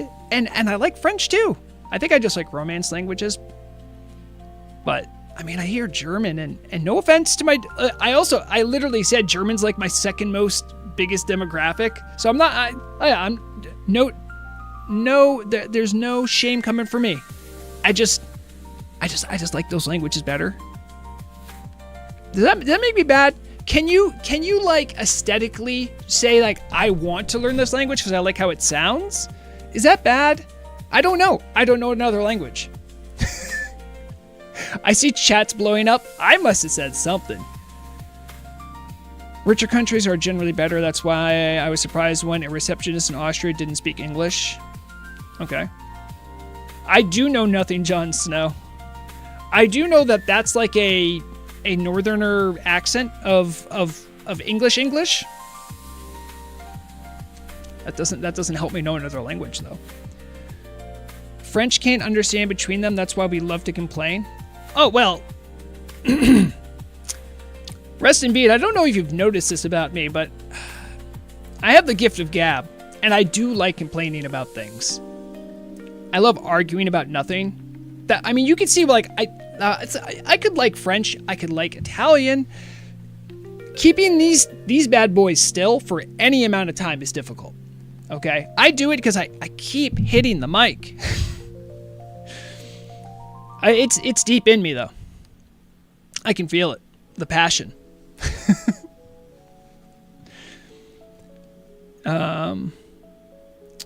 I think Lazarus is talking to Haxer and says, I think it comes down to there being a trend with dubbing movies to German and French, whereas that doesn't happen in the Nordic countries.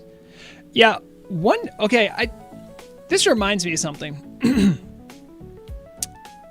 This shows you probably how little I know about the rest of the world, but some of the most eye-opening stuff I ever learned about like the world has been on Turtle WoW. I don't even remember who it was, but someone was telling me about like,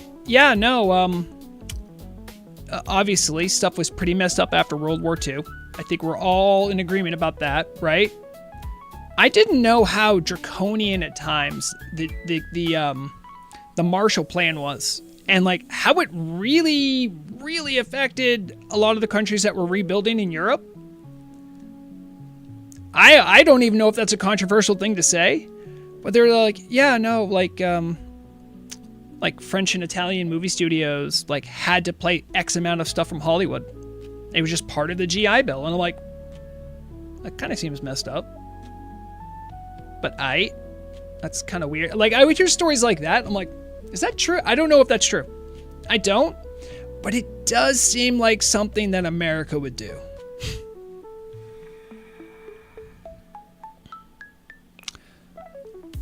Jose, I would like to go to Cuba. Hold on. Am I allowed to go to Cuba? Remember, I'm 40 years old, so I was born when the Cold War was still on. I was told they were bad. The government told me they were bad. People aren't bad, by the way. Yes, but you don't want to?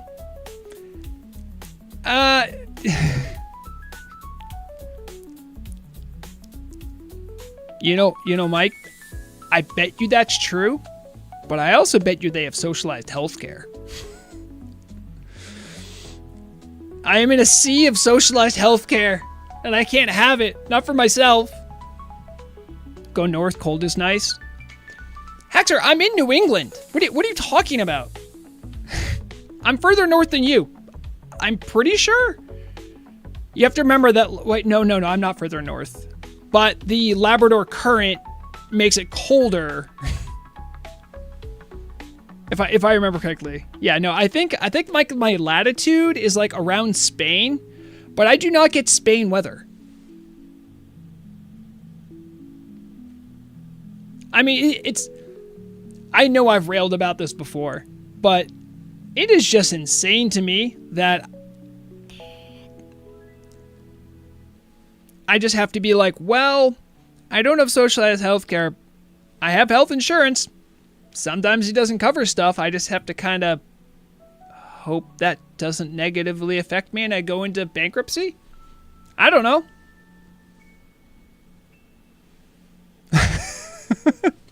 Jim, I am also Cuban. I don't want to go to Cuba to pick up money. Oh, okay. I'm hearing a lot of people say don't go to Cuba.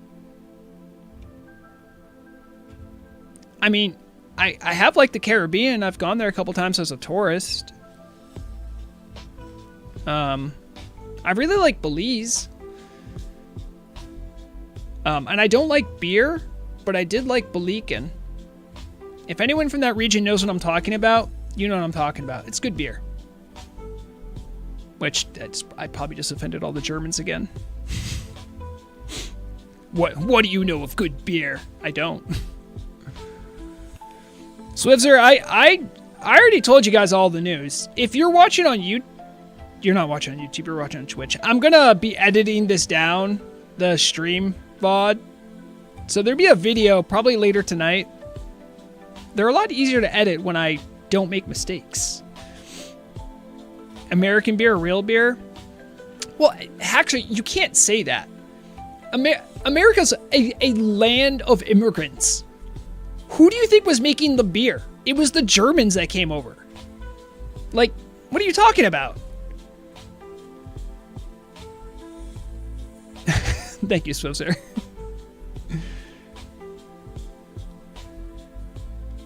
I mean, based off my understanding, I don't think there's anyone who I've met on Turtle WoW who's like, it's awesome here, you should live here. That's what I'm noticing. So that just makes me go like, okay, so like, is my situation better here? I doubt it. But I mean, moving to another country is kind of wild. I don't think I could put on a naturalization form or like a resident visa that like, yeah, see, so like I'm like a news orc, so I'm not like really an orc, but I am an orc, but I do news. I can't put that on. And I don't think they care if I'm a truck driver. So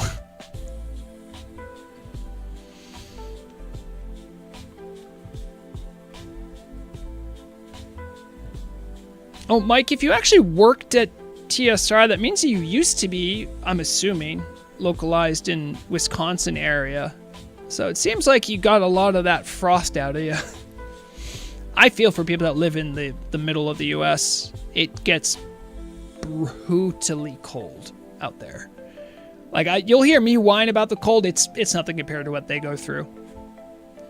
We have lots of variation in our weather and lots of extremes of our weather in New England, but the winter out there is brutal. Yeah.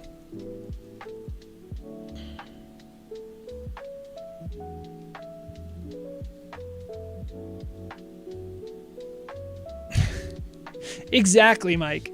That by the way, Mike put it very succinctly. America is a terrible country, but the best in the world. That is exactly it.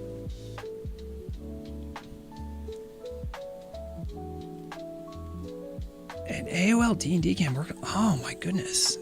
I actually think I remember that. Which is kind of wild.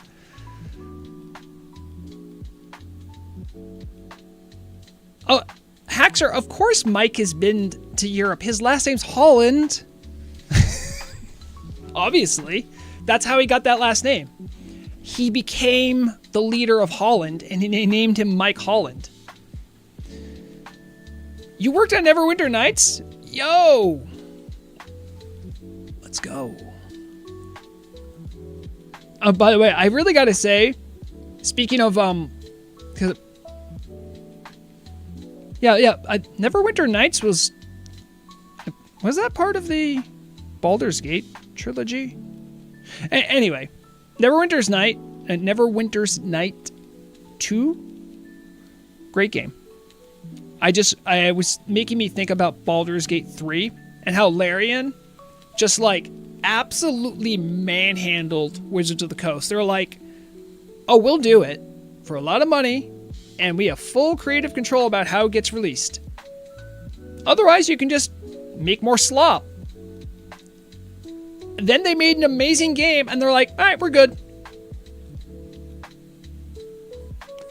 Larian's based as hell. Just made Wizards feel like a used sock. Just like, yep, I'm just gonna use you for what we want. We want your money and your license, and we're gonna make an amazing game and then not call you back.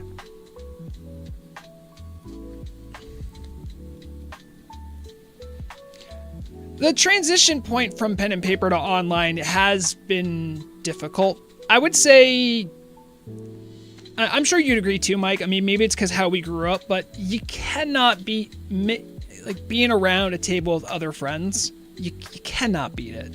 I'm sorry. Like maybe it's just my age, but like, don't get me wrong. I can have my Pathfinder character sheet on my phone. I love that. Rolling real dice, having real people at the table. I don't know. I can't see that being any better. Yeah, exactly, Mike. Like, especially when you're doing GM work, you have to really read the room. You have to know when to speak. You have to know when to sort of interject. There's so much that goes on that, like, I hated it during COVID, man. It was terrible. I mean, I've had a group that I've had going since 2007 or whatever. That I've been playing with them since. We've changed editions, all that stuff. That's fine, but those 2 years, I'm like, oh, I hate this. Warhorse worked with Wizards of the Coast. Warhorse.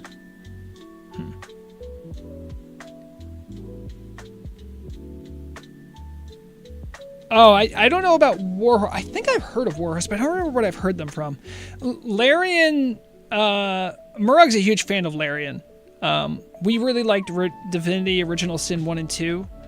I think Murug was a backer of Divinity Original Sin 2 as well. They were super communicative. They did all the things they said they were going to do. They're not really shisty with their publishing. It's really good. Kingdom Come, I cannot tell you. Lorazia, I don't know what it is. Can someone explain this? So when I go through like my Discord Rolodex of people, I know which ones are European and which ones are not. I do not know what's going on, but I think like 50% of the European people that I have in my Discord Rolodex, I see them, if like I'm friends with them, they're all playing Kingdom Come Deliverance. What happened? Is there something in the water? Does that game specifically resonate with you guys? I don't know. I do not know, but it is just way off my statistical now. Don't get me wrong. I've seen games be popular and a bunch of people play them, right? I've seen that, but I've seen like all like my American friends, and they're like playing Valheim or, you know, Pow World or Minecraft. You know, when I'm talking about non-Turtle WoW games, right? But then like all the Europeans, they're just like Kingdom Come Deliverance. It's time. What do you mean? What happened? Ask Maury. Huh?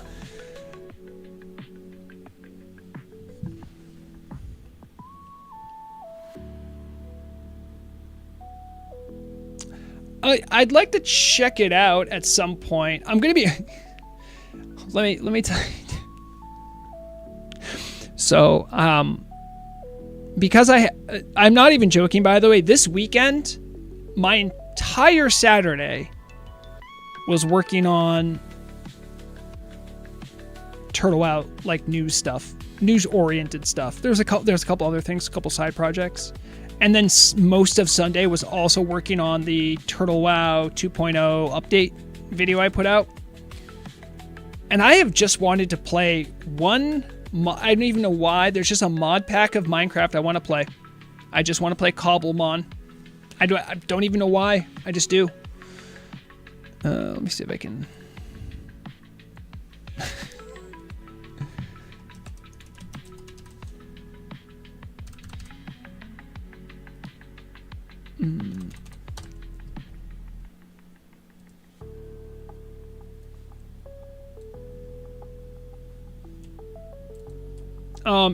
It's an open source mod for Minecraft, which is great, and they just have a bunch of Pokemon in there. It's meant to sort of just feel like it's the modded Minecraft world, so there's a yes for everything, but like their base version, it just feels like Minecraft and there's Pokemon. It's just like you just jam them together, and I'm like, oh, cool, all right. And like I think I've gotten an hour of game time until I'm like, oh, I have to do this other thing. I keep wanting to go back to it.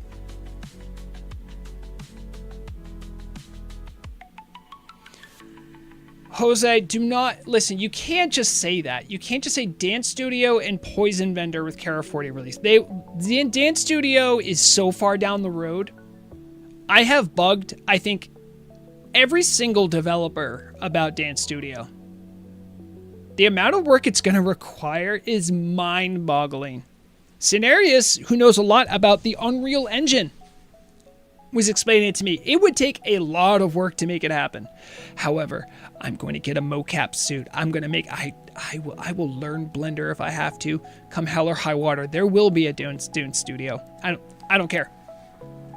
I'll sink money into it. I'm not going to live forever. What am I going to do with the money? It's open source because one sane person wouldn't be enough to maintain that Java code base.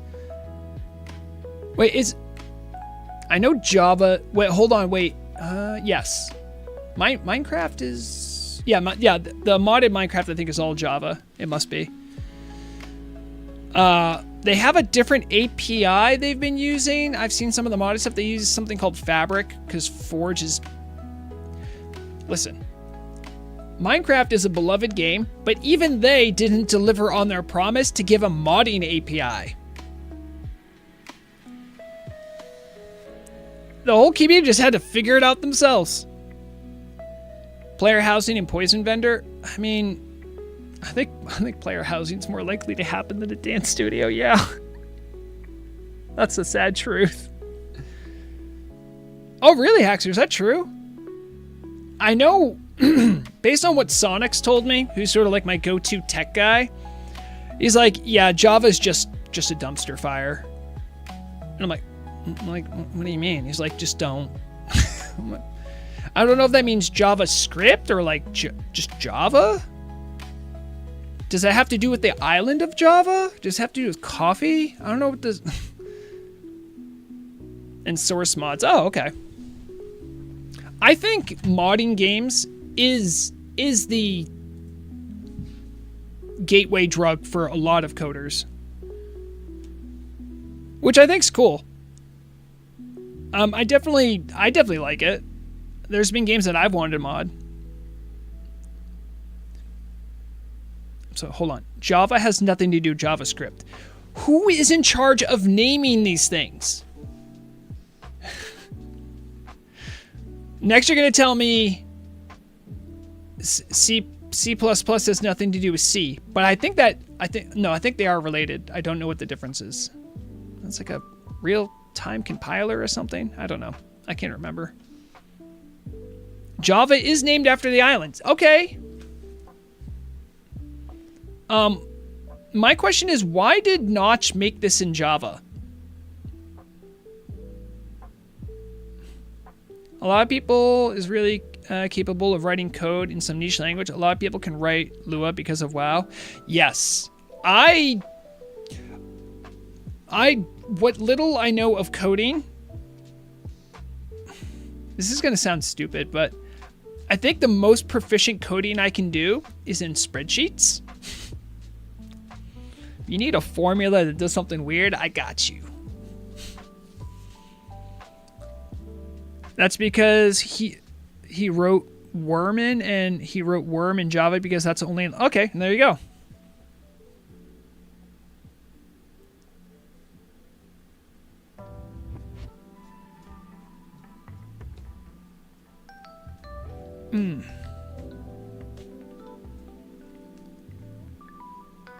We want to see... Okay, you want to see my character? All right, hold on. I'll actually play the game that I've been talking about. Actually, hold on. I closed Mandalore in the back room. I need to let him out. I'll be right back.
Okay, we're back. I should probably also get a client started.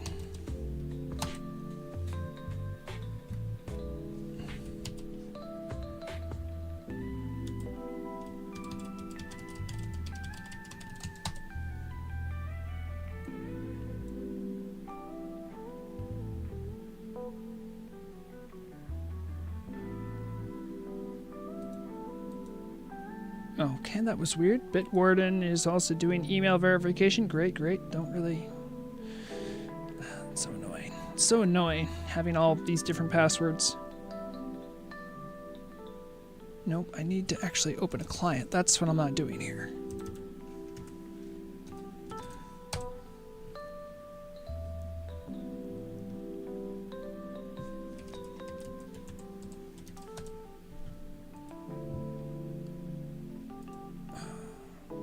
That's my password. Take it.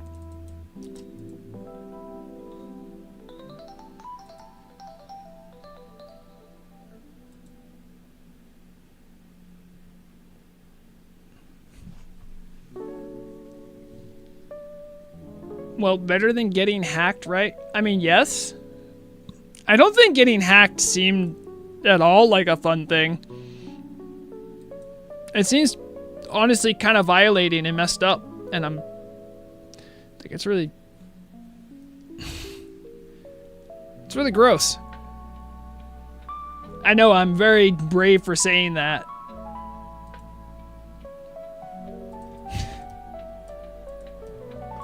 Oh man, I didn't even know. Hey, okay, are you happy now, Swifzer? Now you can see my character. There they are. Oh, the romance? Is the Love is in the Airs event still going on? I think so. Wait, hold on. Yeah, the wreath is up there. Huh. Alright.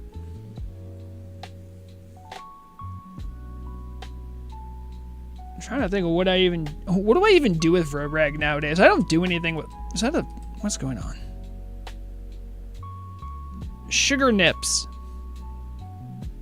Basic bitch of Hard Knock Society. Wow. Impressive. Why are my tooltips so large? Probably because I made everything else smaller. I do a lot of like pointing out stuff on stream, so I just leave it large. I could also, if I have, I think this might be my TTRP add-on, making them even bigger too. So if I find someone with like a role play thing on, there are a couple. Dusk Talker. I think it's a role play thing. No, there's someone over here that has the RP add-on on. Yeah, exactly, Spigot. I tried to warn people that, hey, eat your chocolates right away because the timer on them is not time played. It is game time. Or it used to be game time played. Now it's just IRL hours. Where am I even going? What would I do with Vrograg? Oh, that's right. I like actually going up there to go farm jujus and stuff. What spec am I in? Yeah, just regular good old combat. Look at that. Big fan of this new add-on I've been trying out. It's helpful if you're forgetful and you have multiple characters. I think it's just called Goblin Brainwasher Help. Yes, Goblin Brainwasher Helper. This is great. I can just it'll tell me what thing is which. So I have this one, which is my defensive combat. So I have lightning reflexes, riposte. I skip over hit talents because I'm just gonna go solo stuff. And I skip adrenaline rush. I don't even know why I do that necessarily. There's no reason to. Absolutely no reason to. But now that Ghostly Strikes is just standard, pretty easy. I need to get poisons.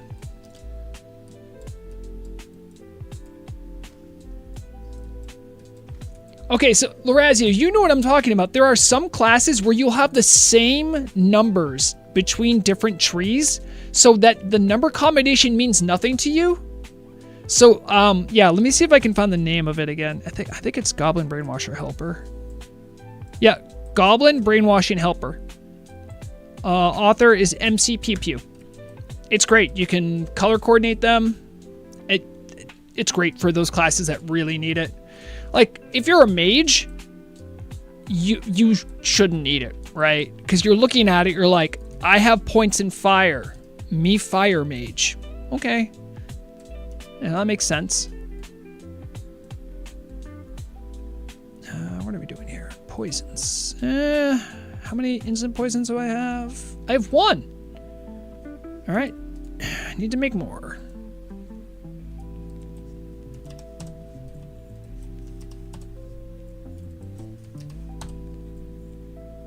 All right. And probably need...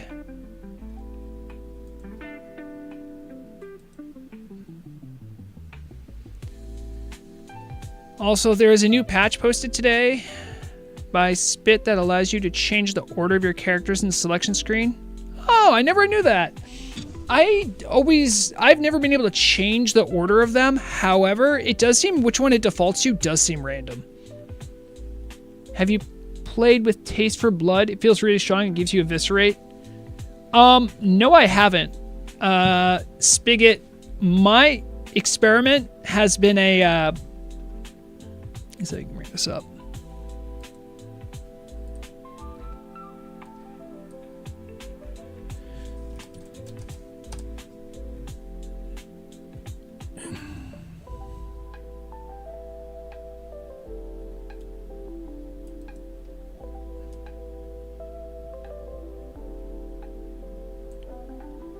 All right, let me see if I can bring up that window.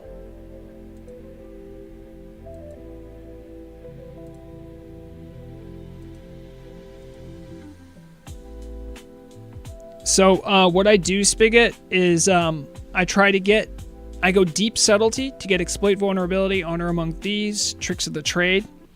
A lot of the points in here can be different based on what you want. And then I go deep enough in here to get improved exposed armor. I skip over combat entirely. My DPS goes bye-bye, but the DPS of the 4 people in my party goes up. Is it enough to make a difference? I don't know. I know with preparation on a fight like was that Arrhenius or Solnius? I can get 3 exposed weaknesses on him before the fight's over. Unfortunately, if you're doing really quick runs, you don't really help that much. But I like the concept of it. So I've been experimenting with it every now and then. Wait, what am I doing? I have the teleporter right here.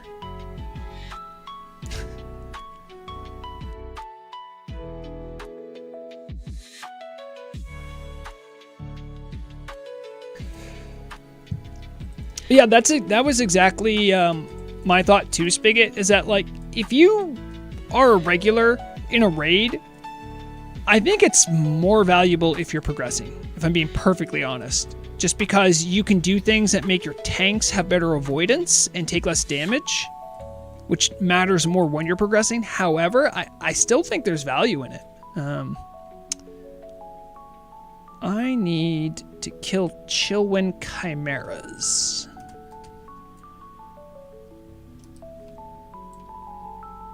Why do I have that as a quest? I don't want that. Yeah, let's quit that quest. Wild can eco.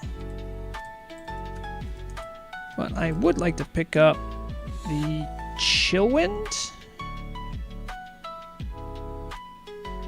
Yeah. Can I? Why won't you let me do this one? That's okay. What are they called? Are they called wyverns here? No, they're not wyverns. Yeah, I'll just find something and kill them.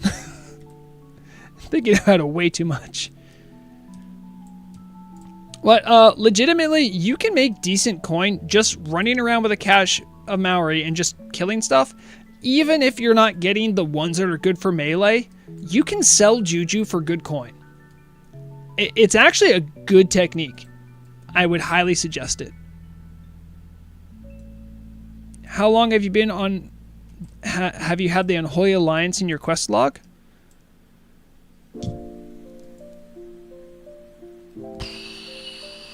A year.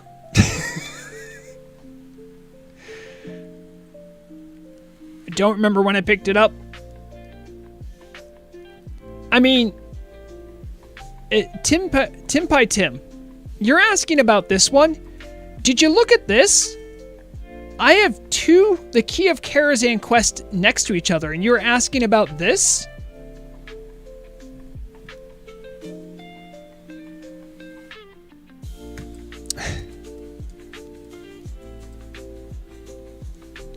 You know what? Maybe I did a couple runs of Razorfen Downs to see if I could get the pig mount a couple times, and maybe I just did the quest and never turned it in. That's my guess. That's honestly my guess. I also have, I have this because it gives you a good luck charm, so now I have 2 good luck charms. But that was more of a flavor one. That one I did on purpose and never finished. No, I don't want to kill the dragons. I want to kill the... Where do all the Chillwind guys... Hold on. Let me do DB Chillwind?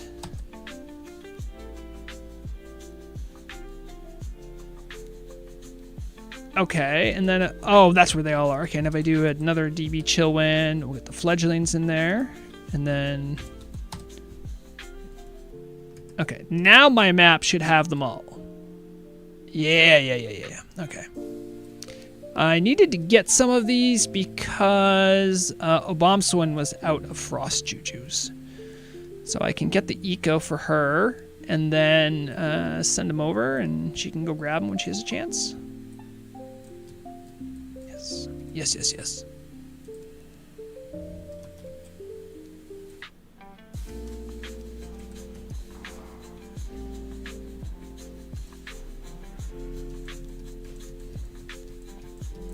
One quest I never hand it in the zone that allows for tanks to solo tank the boss. Oh, yeah, the Zin Malor one? Yeah. Wait. Why is it... I'm in a raid right now? Whoops. I didn't know I was in a raid.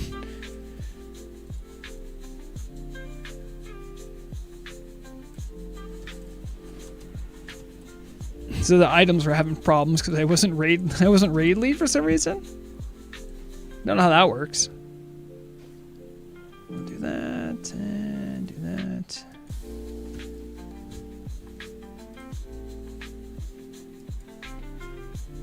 It always seems to me so weird that Alliance get an item that just allows them to tank a boss. Nothing like that for the Horde.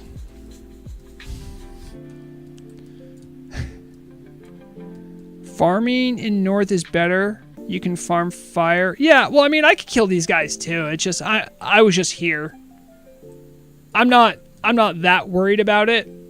I used maybe two, maybe three frost jujus in a whole Nax run, so you know.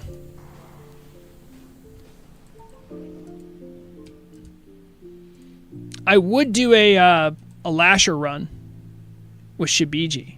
But I don't want to do that because I know secret techniques. I don't want people knowing.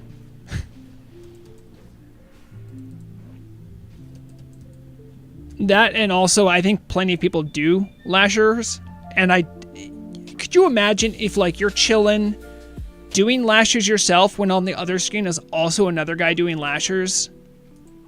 I wouldn't want that on my worst enemy. Also, I don't think there's anything I need fire resistance for. Like, I'm sure there is, like, technically. I don't get to do BWL because of when my raid team has them. And I normally heal on 4 horsemen. It's overkill for Faralina, so, like, I could collect them just because they give me money. But yeah, exactly. Yeah, I did all that stuff to get poisons, and then I chose not to put poisons on my weapons. Very interesting maneuver, Vrograg. Very interesting maneuver.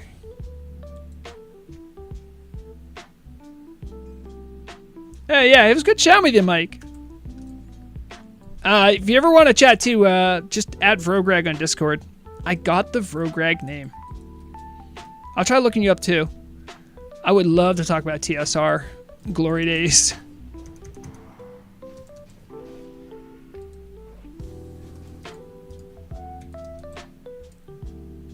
Who's this? Lenato? Lenato, you're not him. You're not that guy. He thinks he's so cool. Also, these guys drop Juju as well, I think. They drop the dodging Juju?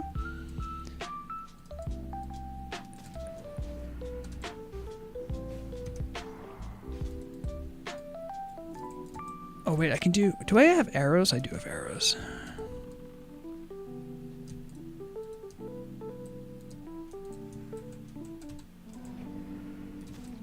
Oh, come on. I just popped Blade Flurry. That's illegal, what you just did.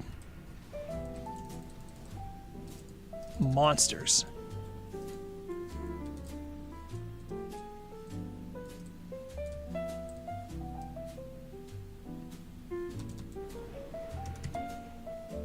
Do they always start with an Ice Blast? I don't think I farmed these guys.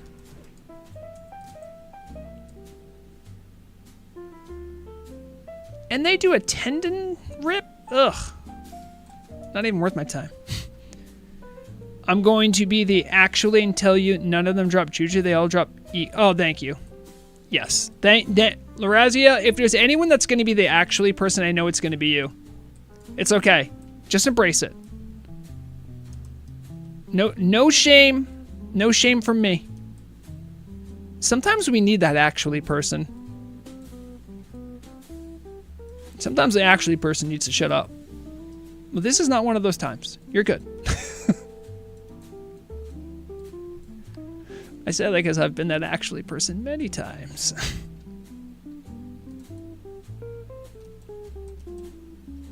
Oh, wait, I'm sure the timber maw guy. Yep, look, there's already bodies everywhere.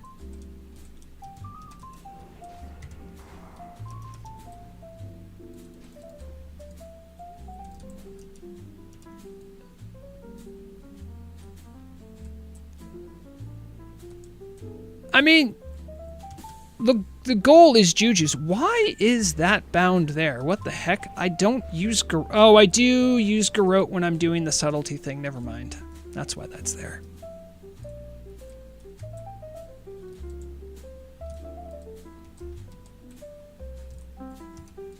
It's also important when you're just going around grinding mobs. As a rogue, you will always have a natural advantage per mob because you can pickpocket. Can you kill mobs as quickly as a mage or a paladin? No. But you'll always be able to pickpocket, and that's something beautiful. They can never have it. They can never take that away from us. They actually could take it away from us, and please don't. It's like one of the only things that makes us really special. Help us get out from the shadow of the warriors.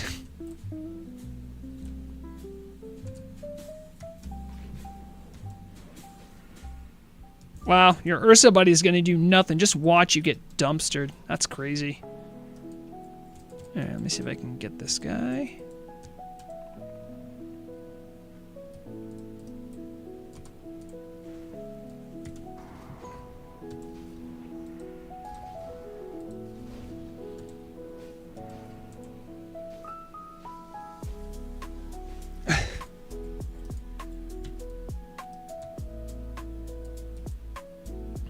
Yeah, I think the turtle team has a couple, actually, people.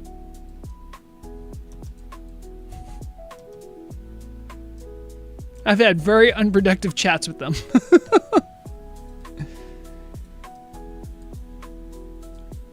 Haxer, I would love disguise. Pickpocketing, it is what it is. And I'm okay with how it is. Maybe other rogues will feel differently. But disguises, so much more can be done with disguises. And I know it only helps like a certain small portion of the player base, and so that kind of doesn't feel good. And I have all the disguises. This is it. This is all of them that I'm allowed to get anyway. I would love more. They don't do anything. You can't fight with them. You can't be ignored by certain factions when you have them on. It's literally just a transmog. It's actually worse than a transmog, strictly speaking. If there was some way that you could get them to do more, that would be nuts. Like, Genki, what are you doing over there? You just okay. Well, have fun.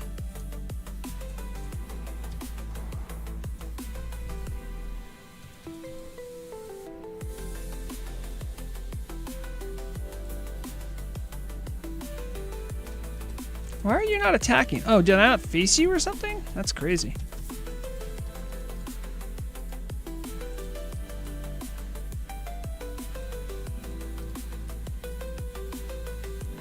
Die your UI. You have to link. What do you use? Punk Tiki. I use PFUI. There is a way to export it. It's been a minute. If you're really curious about getting this particular UI, I can try exporting. Just reach out to me on Discord and I can see about getting you the thing you need to copy paste to get it. The base PFUI looks pretty similar to this. There's some tweaks for sure. Like, right, this buff right here, right? I have things like it shows me how long cheap shot's on, how long I have holy strength. There's some things you have to, like that I had to put in. PFUI has a steep learning curve, but has a really great community because Shagu's involved with it. And Shagu, if you don't know Shagu, he's the guy who runs PFUI, coded it, and is probably one of the most beloved members of any community anywhere. I have yet to find a single person say something bad about Chagu. People might not like his work. No one said a bad word about Chagu. Never seen it.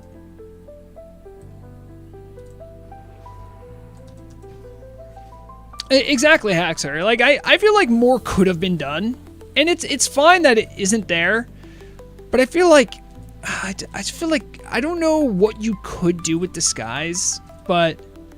it would probably be nothing that's balanced. But there'd be some things that could be pretty cool. It's just, I don't think there's a good way to have it have, like, game implications. Which is kind of the bummer. But if you just kept disguises the way they are right now, there are totally some other things you could do.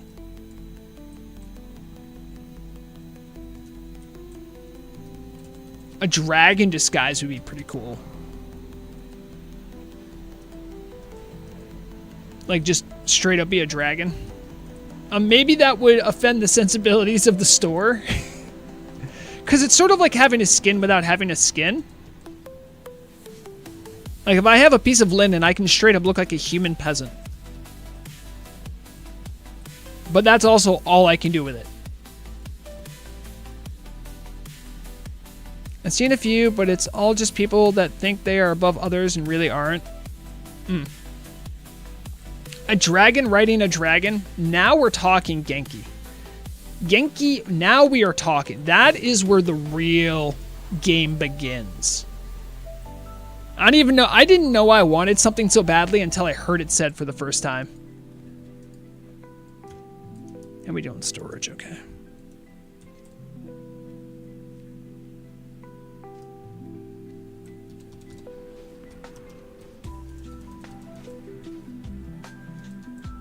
Yeah, Punk Tiki, if you're using Chagu tweaks, it should have perfect integration with what's it called? PFUI, of course. PFUI, you can do conceivably almost anything you want with the UI. You just have to figure out how it all works.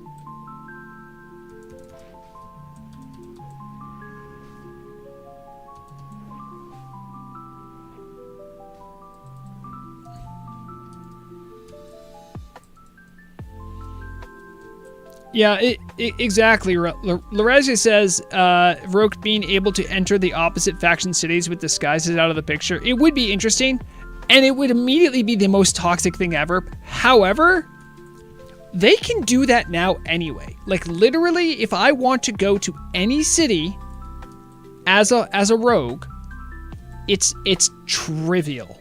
I just stealth and walk by guards. The only thing is you gotta watch out for the rogue catchers. That's all. There are some like thief catchers, rogue catchers who will see through your stealth. That's it. So having a disguise that lets you walk in, does that really change anything for a rogue? Not really, if I'm being perfectly honest.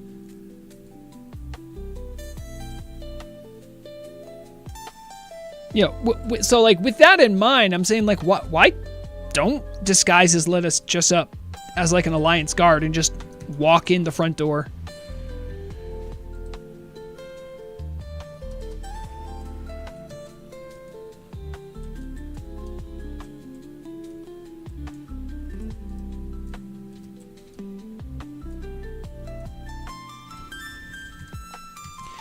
Yeah, it would be like a fun little mini game where like you can be in Stormwind, right? So let's imagine I put on an Alliance commoner outfit.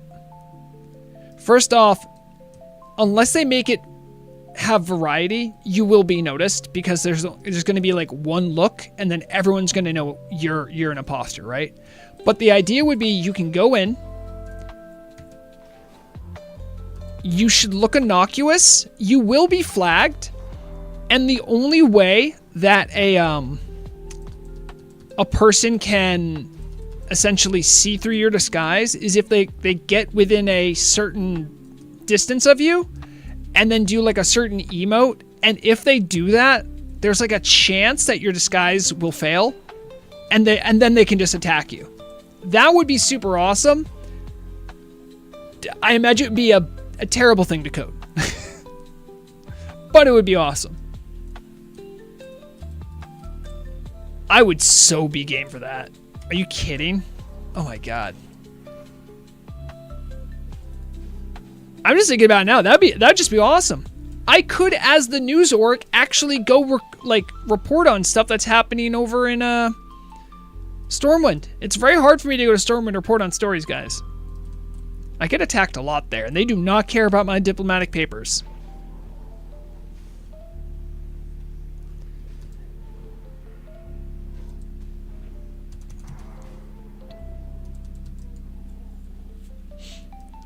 Yeah, I honestly, Lorazi, I think it's good. And although this wouldn't help rogues specifically, I think there should just be a way for characters to do it.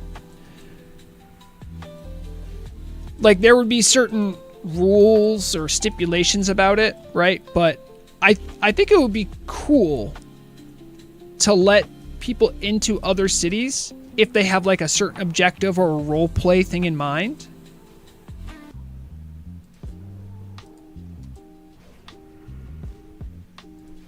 And I still think, to this day, I've even had some warlocks agree with me on this one.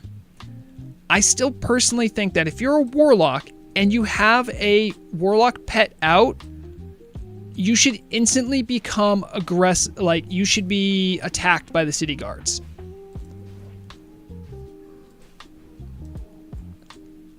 Even though there's a warlock trainer in Orgrimmar, for instance, they don't have a demon hanging around. I mean, maybe that stuff would fly in Undercity where there's actually like a dreadlord, but I still don't think they have demons hanging around.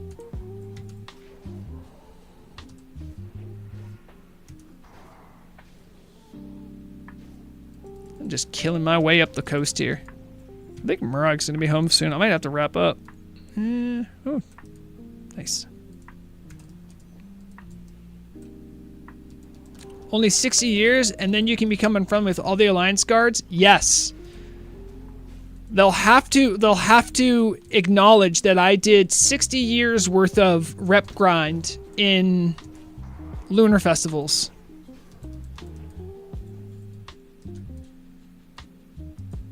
I could maybe shave that down to 54 years if I do human. Right, because they get the... is it 5% or 10%? I can't remember for rep.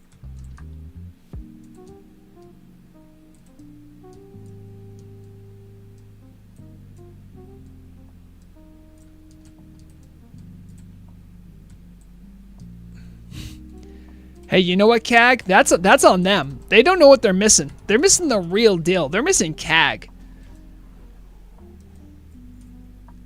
I love how you can get, I think it's Revere with Bloodsail Buccaneers to get like the best stuff. And then there's a way for you to get back your stuff with Booty Bay and all that.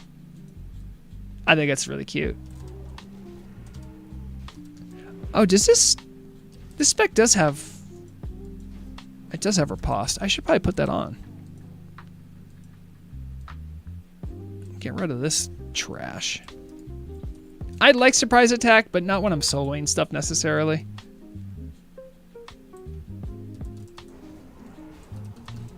Imagine a diplomat challenge where you as a level 6 would be able to start from one, but also friendly with other faction. How would that work? It would have to preclude you from the Lore Master achievements too, by the way. Because as it's well known, that I still don't know if there is a single horde. I think is it Lore Master or whichever one needs 2,800 or 2,700 quests. There's still I don't know of a single horde person that's gotten it. I've heard rumors and speculations. Never met someone with it. I mean, to be perfectly honest, I mean,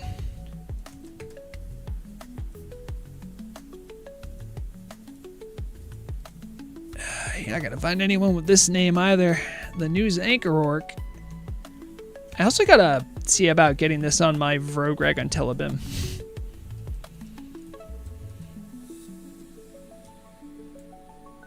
is the first Seeker, or is that the last? That's the last one. I think the first one's like 1,500, 1,700, something like that. The second one is 27 or 2,800. I don't recall how much it was, though. Oh, yeah, Kag, I got this last week. Apparently, it's been in the game since 1.17.1, and I think Torta forgot to give it to me. But they've been doing stuff with titles for, like, the Lunatic stuff, I think. I imagine. And Torta, like, DM'd me one day. It's like, hey, get online. I'm like, uh-oh. It was to give me a title. Oh, that's pretty cool.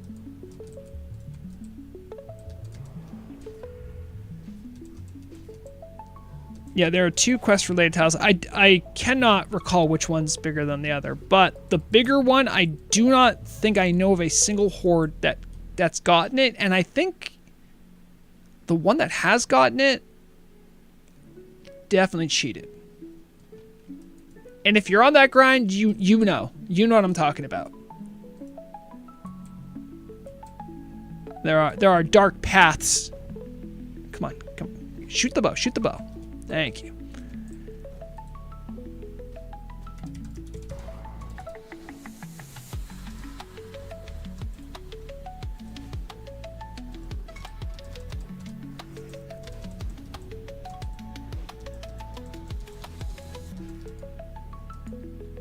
I love being able to cleave every 2 minutes.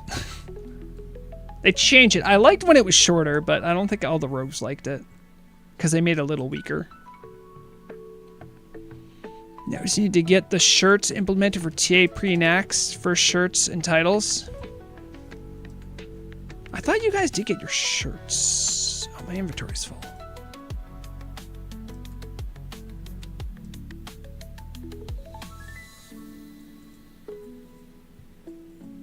Get rid of some of this. Look at all this gold I'm making. You'd love to see it. Keep all that. Sending that to my disenchanter. Oh boy, I got a bunch of useless fish in here too.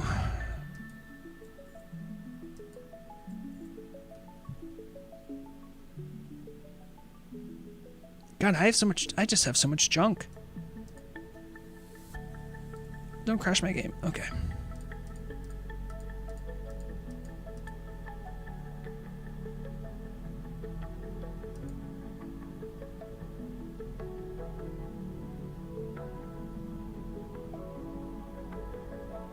Okay, much better.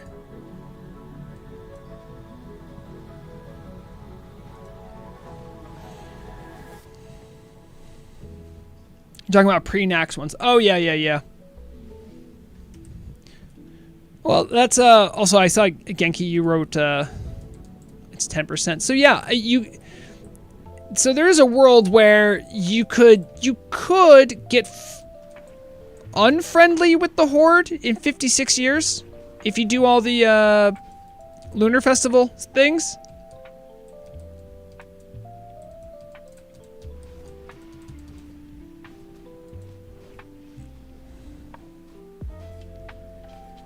I mean, to be perfectly honest, Haxer, I fill it up with junk. I mean, I'm using just 2 bag slots alone just on things that I think are lucky charms. So, like, it's not like I'm always making a good use of it. And there's some things that I choose not to transmog and I just have the outfit for it as well. Remember the story about the panda player who made it to max level without choosing a faction? Oh, yeah. And, like, they just leveled up by doing, like, picking herbs and stuff. I guess it's not an option anymore, but...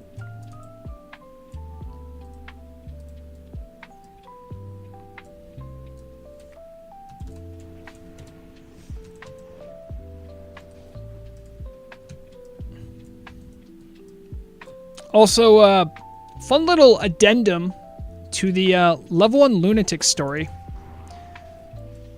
The honorable kill leader is someone by the names of Stabs Mackenzie, who was for a time in Blackwing Guard. Back in middle of January, I told my officer corps, like, hey, we should kick level 1 lunatics out of the guild. And they're like, what are you talking about? I'm like, we have a really good guild base for level 1 lunatics. They're gonna start pouring in. Believe me. They're like, okay, we'll look into it. Nothing happens. Last week. Man, we have so many level 1 lunatics in our guild. We have to get rid of them. We don't want any heat from the team. Why don't they listen to me? Why don't they listen to me? I don't know. But I do not want that to discredit Stabs McKenzie. He's done the legit work to get that amount of kills. But if you're in Blackwing Guard, you can use that hearth to get down to the Goldshire Abbey really easily, which is something you'll probably want to do if you were like a horde side level 1 lunatic. So he had a pretty good advantage, but he was also smart about it. So, I mean, kudos to him.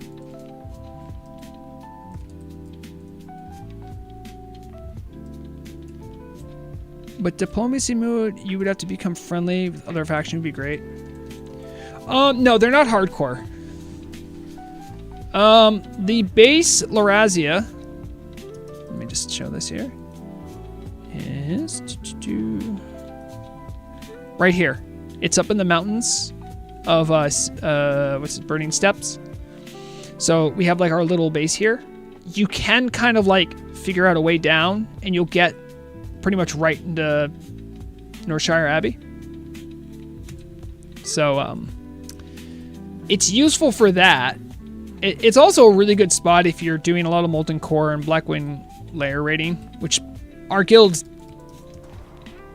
does, but isn't really a focus of ours. We have like a whole lore thing about why we're based there and all that stuff. Oh, okay. All yours. Of course it's a paladin. It's always a paladin. No, we do not have an inn. Also, even if we had an innkeeper, you shouldn't be able to use those. All those innkeepers should be removed by now, Larazia. Yeah, it was built by my original guildmaster, Koan. He was an RPGM and the leader of the South Fury Trading Company, which was my first guild when I arrived here on Turtle WoW. But yeah, back then the RPGMs would be the ones who would build your bases, and that's exactly what he did.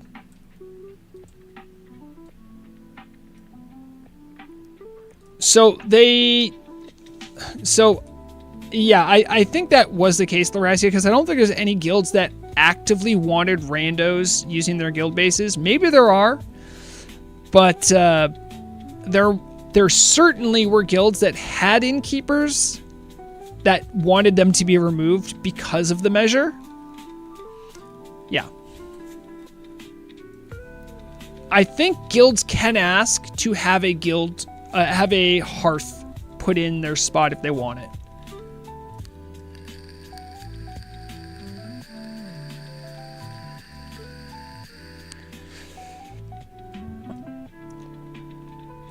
Uh-oh. What did I do? I'm getting messaged by a GM.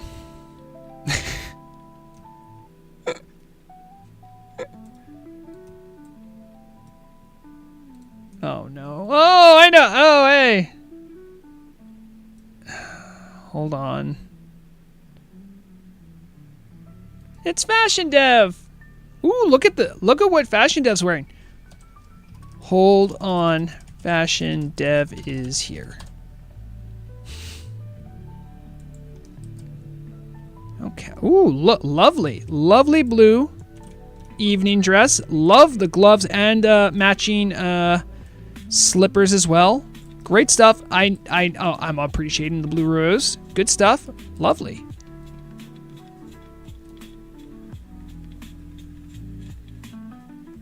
Oh my god. Okay, sorry. This just in. There was a bot report about me.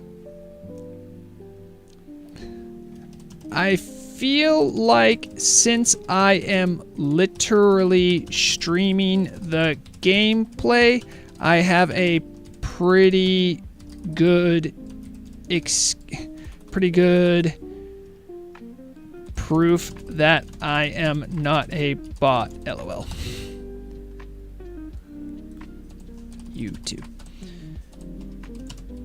Sorry, I had a bot report. Also, I'm live right now. You gotta let him know. It's only polite.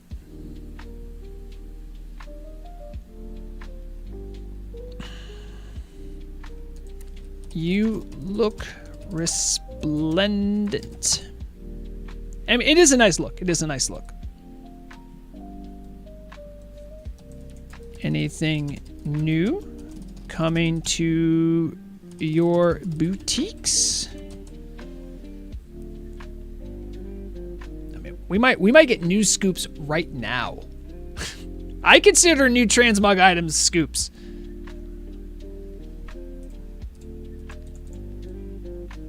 Also, I don't think Fashion Dev always has control over what goes to boutique and what goes to the donation shop. So, yep, see, there it is. She's saying maybe not the boutiques.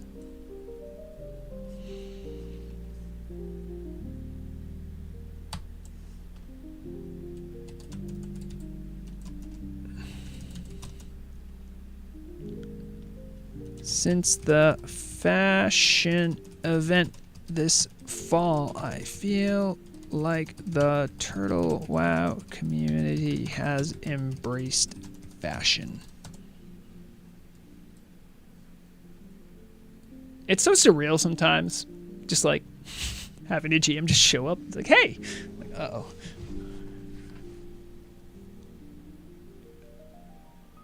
I am not hitting on an officer to get out of a ticket. I said I have pretty good proof that I am not botting. I would love to know who made a bot report about me. Was I doing body stuff? I don't think so.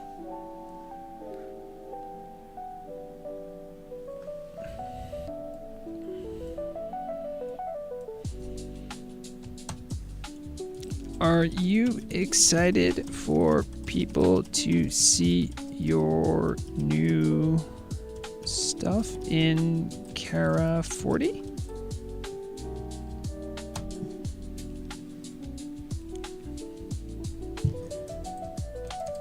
We've all seen screenshots, but it's not quite the same thing as wearing it.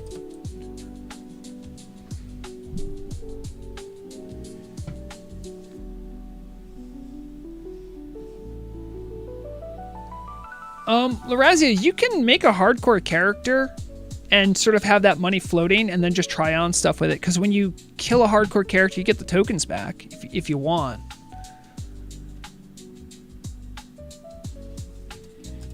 Yeah. Oh, hold on.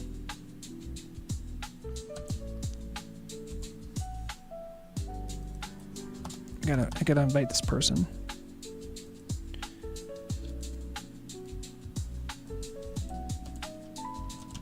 Me too. I have seen some of the scoops. And where is this? Oh, hello. Sorry, hold on. Would you like an autograph?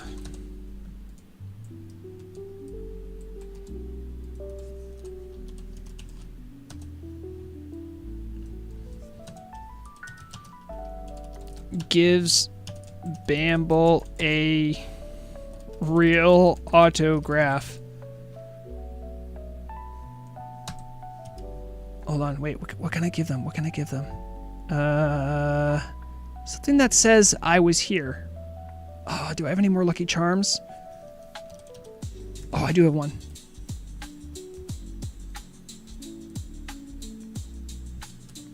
It is written on a Lucky Charm. Enjoy.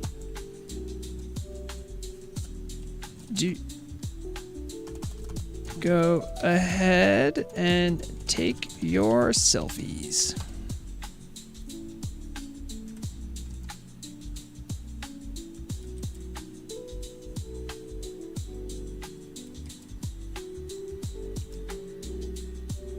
take off the tabard. Maybe I should take off the hat, right? There it is. Sorry, took the mask off.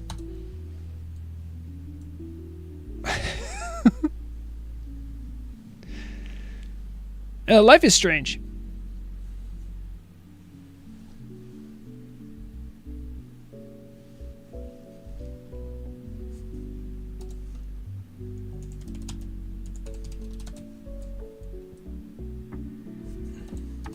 Thanks for watching.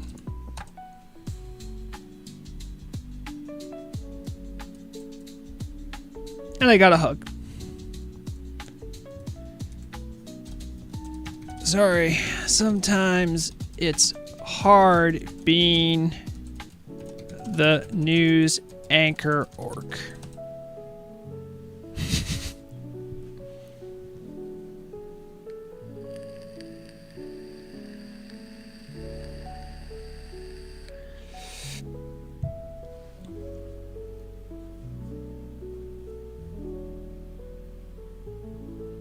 It sounds like Lorazio wants like a subscription service for like a dress of the month, which isn't that bad of an idea. It could be, this is said by someone who doesn't understand how to code things, but it could be coded, I think, pretty simply.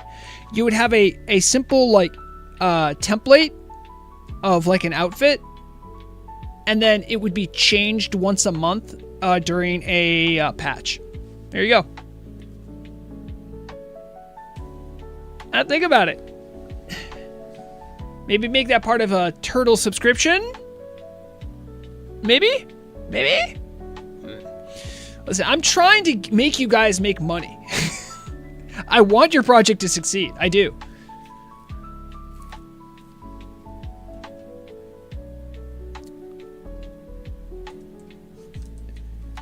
Yeah. Fashion dev. And I go way back.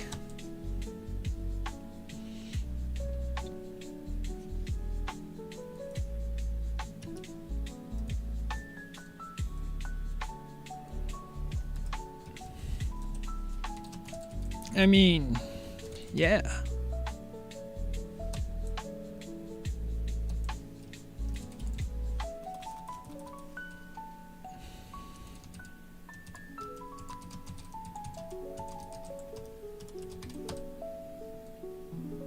No, geez.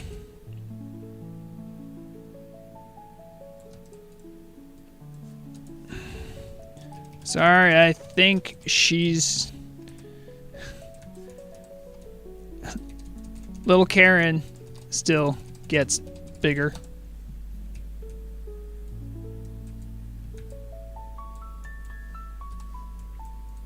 We're putting out all our toys? Alright, I'll put out my toy.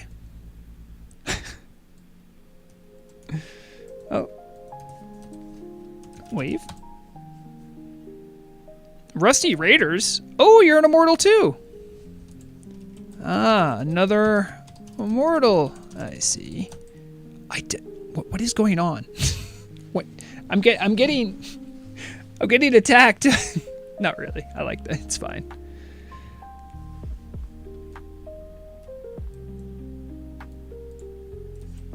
I was just chatting with my medium old friend. No. With Fashion Dev here. We're excited about some new looks coming to Azeroth soon.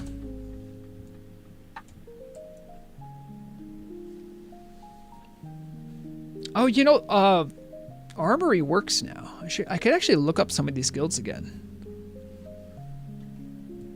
My friend just commented on your nice braces you've been wearing with your human. I have braces? I do not have braces. Are you talking about my suspenders? Okay, I'm like, no, yeah.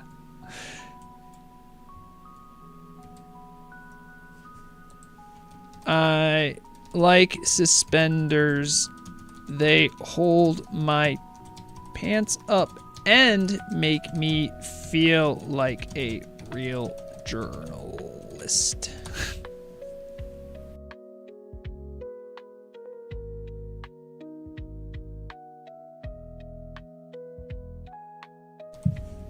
Elijah, I'll tell you. Oh man, what's the command? It's like server info, I think.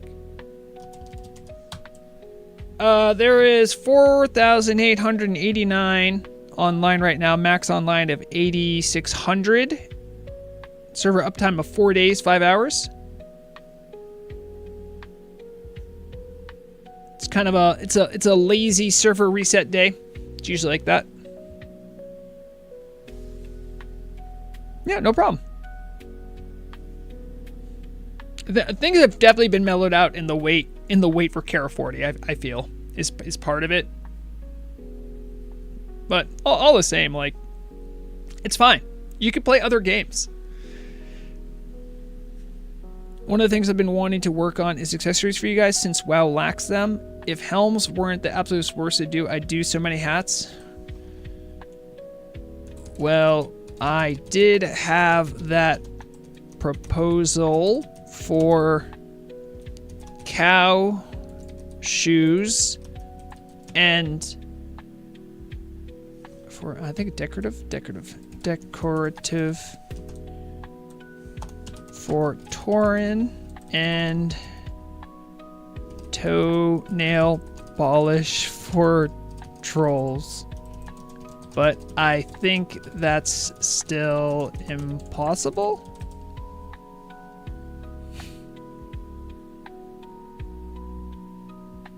I think Lumina here is losing her mind that there's actually just like staff here.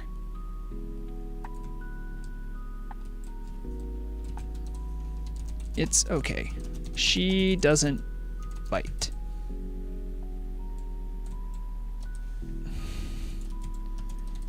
She likes asking about people's fashion sense and whatnot.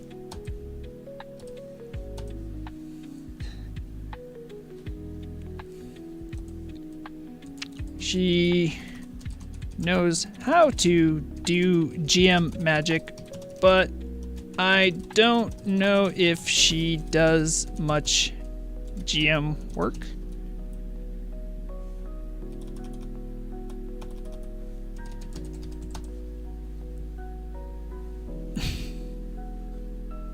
When the cow level is a thing, because, you know, it really isn't. So, Drew, I think there's like 5 people who even remember that was the thing. Akalix is one of them.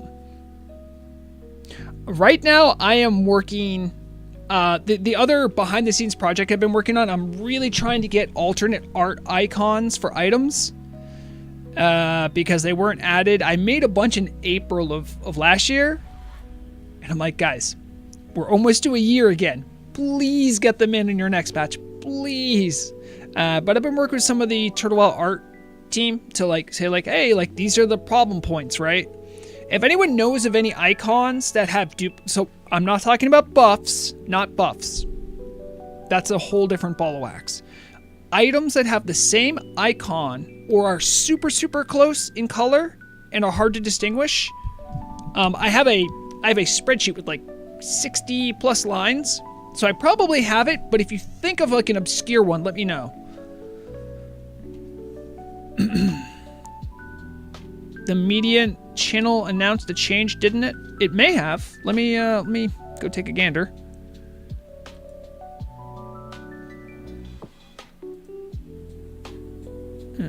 Oh boy.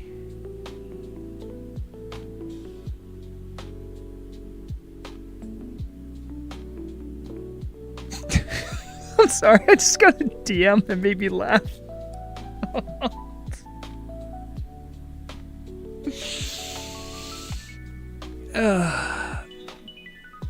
Okay. That's true. I don't know if anyone watches these.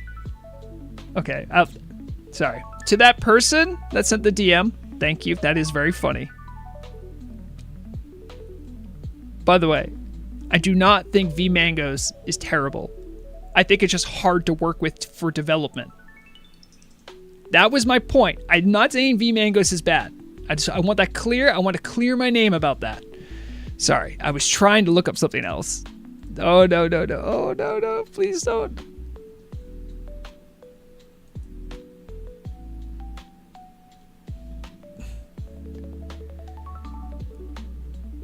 Oh, well. Okay, I'm really excited. Hold on, I have to tell people in game. Hold on. Gonna be AFK. I'm streaming and checking the new changelog.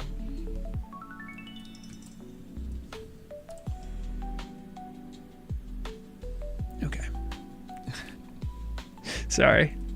Also, the the person that sent me that message, the reason I was laughing is because it had the picture I had of the fish where I drew a bunch of stuff on it. That's what made me laugh. I'm like, oh my god, I really did that. Okay, let's see here.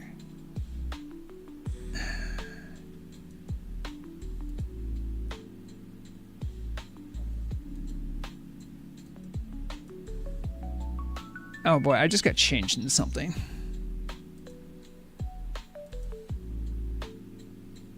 What did I get changed into? What? I got changed into...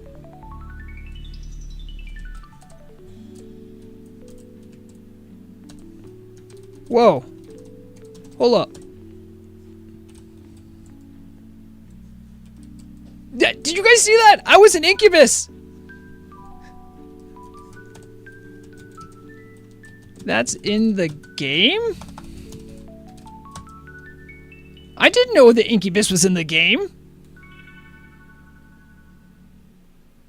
No, Drew. I was getting message to just my fish image did say that vMangos is poo-poo tier. I was speaking specifically about the difficulty of developing for it, which I think even the people in the vMangos, because there are people who work on vMangos who are like part of the community, and I'm like, hey, the project's amazing. I wouldn't have had any of this if it wasn't for the work you guys did. That being said, there are advantages of having a client that isn't so difficult to develop with, that's all. But if you just saw the image, you might think that I was trash talking vMangos, which is not the case. It's just over a year that Riddle has been dueling for you, by the way.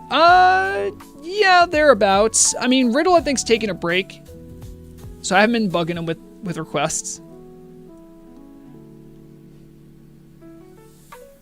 Okay. I didn't, Haxer. Don't say that. An old dev that's no longer on the team stuck it in. Okay, but it's still part of the game. So that's pretty awesome. Haxer, if I understood really what that meant, then I think I kind of do. But it's still a development hurdle. I think. No, or is he just a client? I don't know, man. Listen, I'm just an orc. I didn't do computer science. I studied journalism. I'm trying to look at the changelog.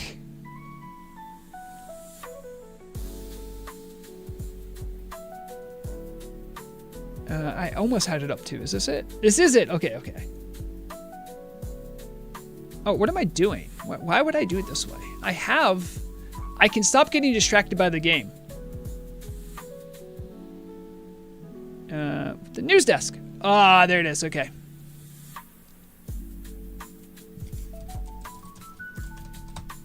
Okay. Okay. Looking at changelog for realsies now. Okay, let's check it out.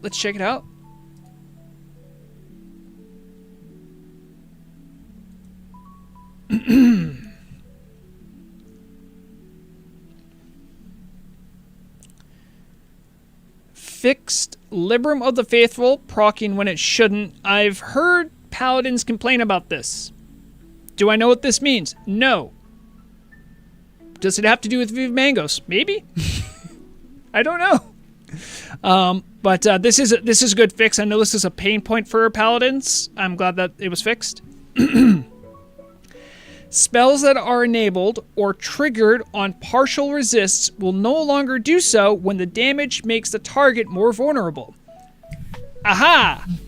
This is one I did. I didn't do the fix. I reported the problem though. So, you may not have known this, but mages have a new ability called Arcane Surge, which will only activate when you get a resist or a partial resist. I believe there are other abilities that work like this as well. I noticed on Shibiji, I was killing the tar elementals in Ungoro. They're vulnerable to fire. And I noticed every time I got a fire vulnerability, my Arcane Surge would activate. So I made an internal bug report because I thought this might be something that someone could exploit with, so I didn't know. So that's what this one's about, believe it or not. Spells that are enabled or triggered on partial resists will no longer do so when the damage makes the target more vulnerable.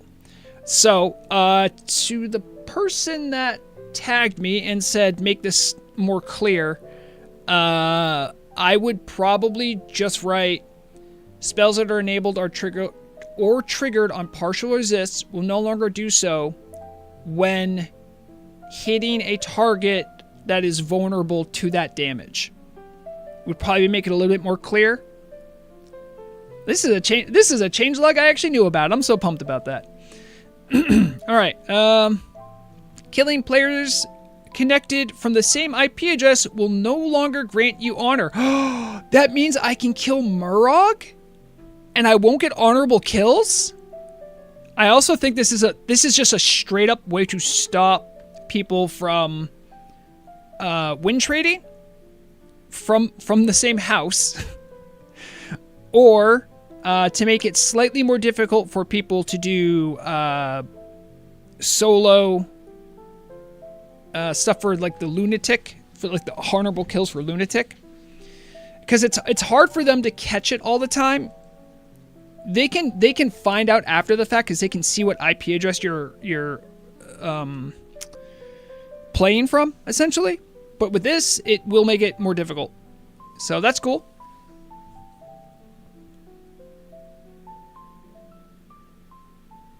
Nelly Cogwheel will no longer fall through the tower. Who is Nelly Cogwheel?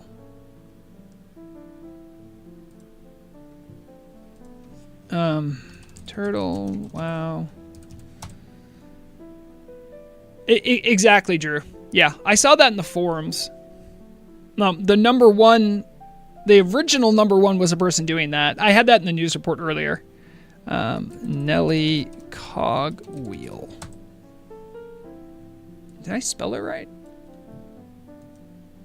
How's it spelled? Yeah, I spelled it right. I don't know. Is there a Nelly?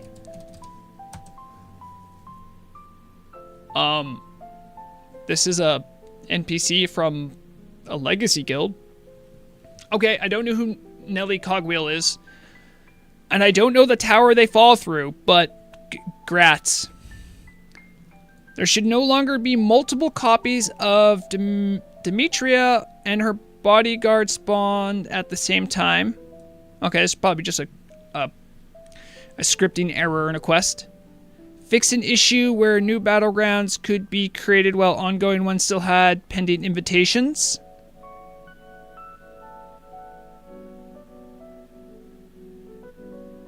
This is probably a follow-up to more of the PvP uneven queue problems that have persisted. Oh, ESAT, thank you. ESAT with the save. They are saying that Nelly is the Noma Reclamation Facility's flight master. That's unfortunate they kept falling through. Fix an issue where battleground queue positions were ignored when determining which players to invite. So yeah, it looks like more tweaks. Hopefully, I mean, I'll have to check with some of the PvP people to see if the battleground queue situation's gotten any better recently. PvP battle standards can now be used by their respective factions. Oh, they couldn't before. I don't really do battlegrounds. I remember the standards were something you could use in like Alterac Valley, if I remember correctly. I don't remember what you did, but like you could get them and they would just buff people in your faction. Hopefully they're only usable in battlegrounds and you didn't just accidentally put something in raids. We'll find out. Korak, the Ever-Living, and the Return of Korak are now repeatable quests. However, the Skull of Korak is no longer a party drop. This, I recall, is part of the Centaur reputation quests out in Desolus. I'm pretty sure.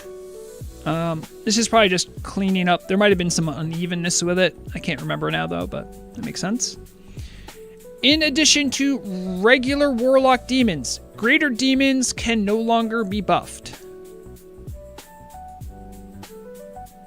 Huh?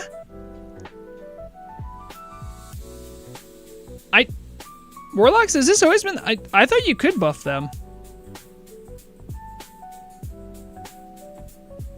I know you can heal them.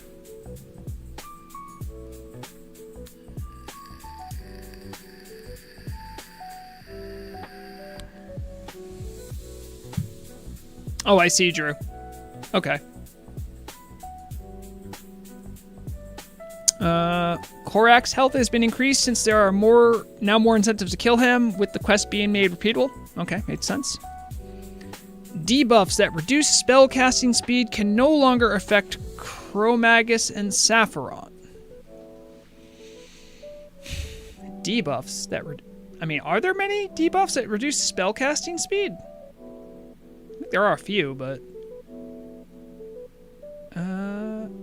Oh yeah, the Curse of Tongues, right? And mind-numbing poison. That would work, right? That's a shame, because I actually used to think that it was actually helpful to be a rogue and do that on Sapphiron and Chromag, but oh well. Fixed Oro's dirt mound not doing anything? I'm worried when the team fixes anything with Oro. If you've been on Turtle WoW long enough, Oro's like just a wild card. You think Cthulhu's the final boss? Nah, Buggy Oro is the final boss. Fixed level 1 lunatics not being able to speak despite fulfilling the requirements. This was a small note from the original level 1 lunatic post made by Torta last week, saying that, hey, we know that level 1 characters are like essentially server muted, like they can't speak, but if you do XYZ things, you'll be able to speak, because that shows you've actually invested in a character, so that's cool. So that's a nice small addendum they've made. Exactly right. You know, a Korak is the AV dude? Really? That doesn't sound... I mean, I believe you, but... Oh, Korak.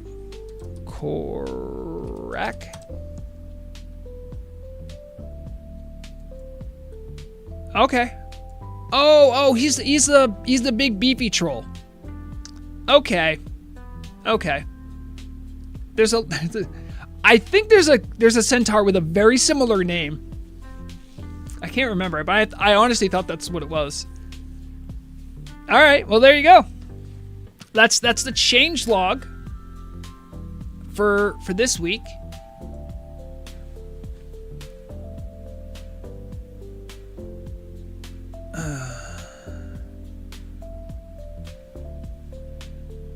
Hold on. Let me post a reply without doxing. Would I dox myself? Hold on. I don't know yet. Hold on. Post reply.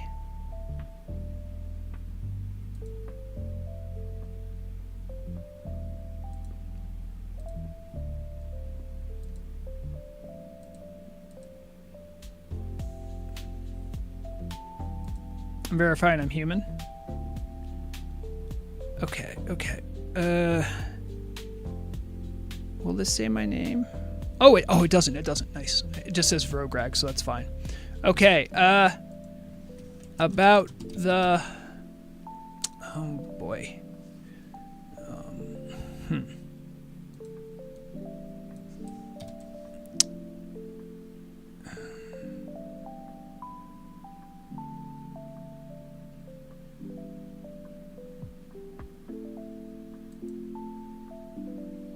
I gotta show this again. So this was, I have to copy paste this so people know.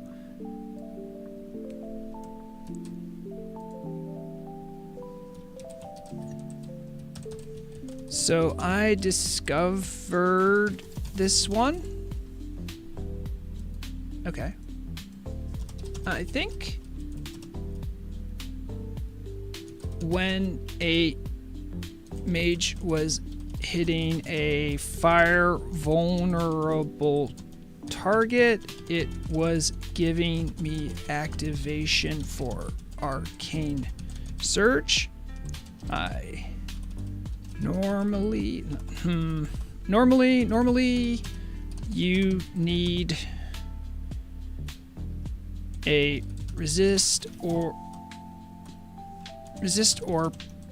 partial to activate it. For some reason, hitting targets for any targets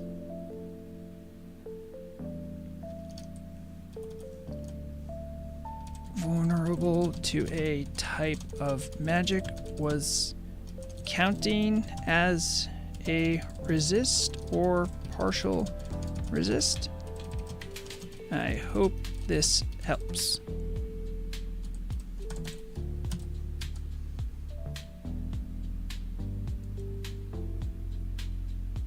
Nice. Now they know. Yeah, Larazia, that tells you exactly how much PvP I've done. I'm like, oh yeah, it's a centaur, clearly. Everyone knows it's a centaur. We're all thinking it, but I said it. When in fact it's just a gigantic troll.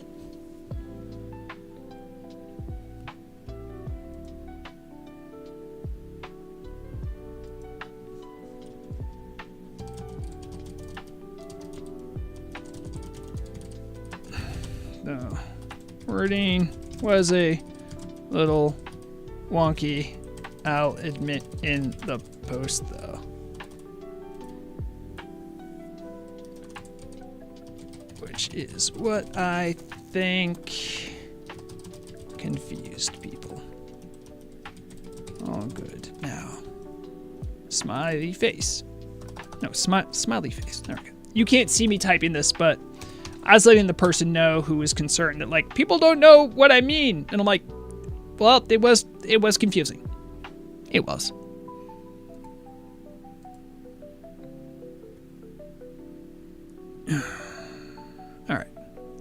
All right. Murag did come home, so I'm going to sign off for now. Was anyone else still hanging? No. What are you doing there? Go away. Go away. Is anyone still near me in Winter Spring?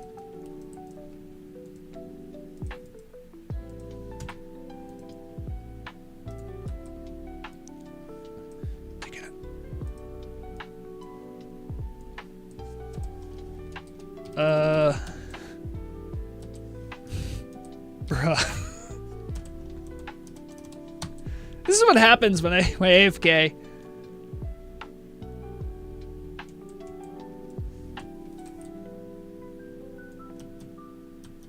Oh, do I have a dance animation? No. Rude. I am not a Tauren.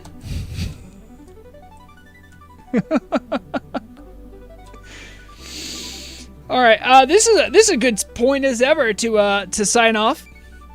Hope everyone enjoyed the news reading at the beginning of the show. We had some good chat, some good Q&A. Had a fun time. I did make a ton of gold. I made a little gold. We're all right. Checked out the new changelog for next week. We're looking good for this week. Hopefully we have some news about Kara 40 sometime soon. That'd be great. I will say hi to Murog for you, Drew. Don't worry. Everybody take care of yourself. Take care of one another. As I like to remind people, if you are playing video games, keep in mind the idea is to have fun. So if you're not having that, reconsider what you're doing. Because that's the point. And, as always, remember, the deadliest weapon is knowledge.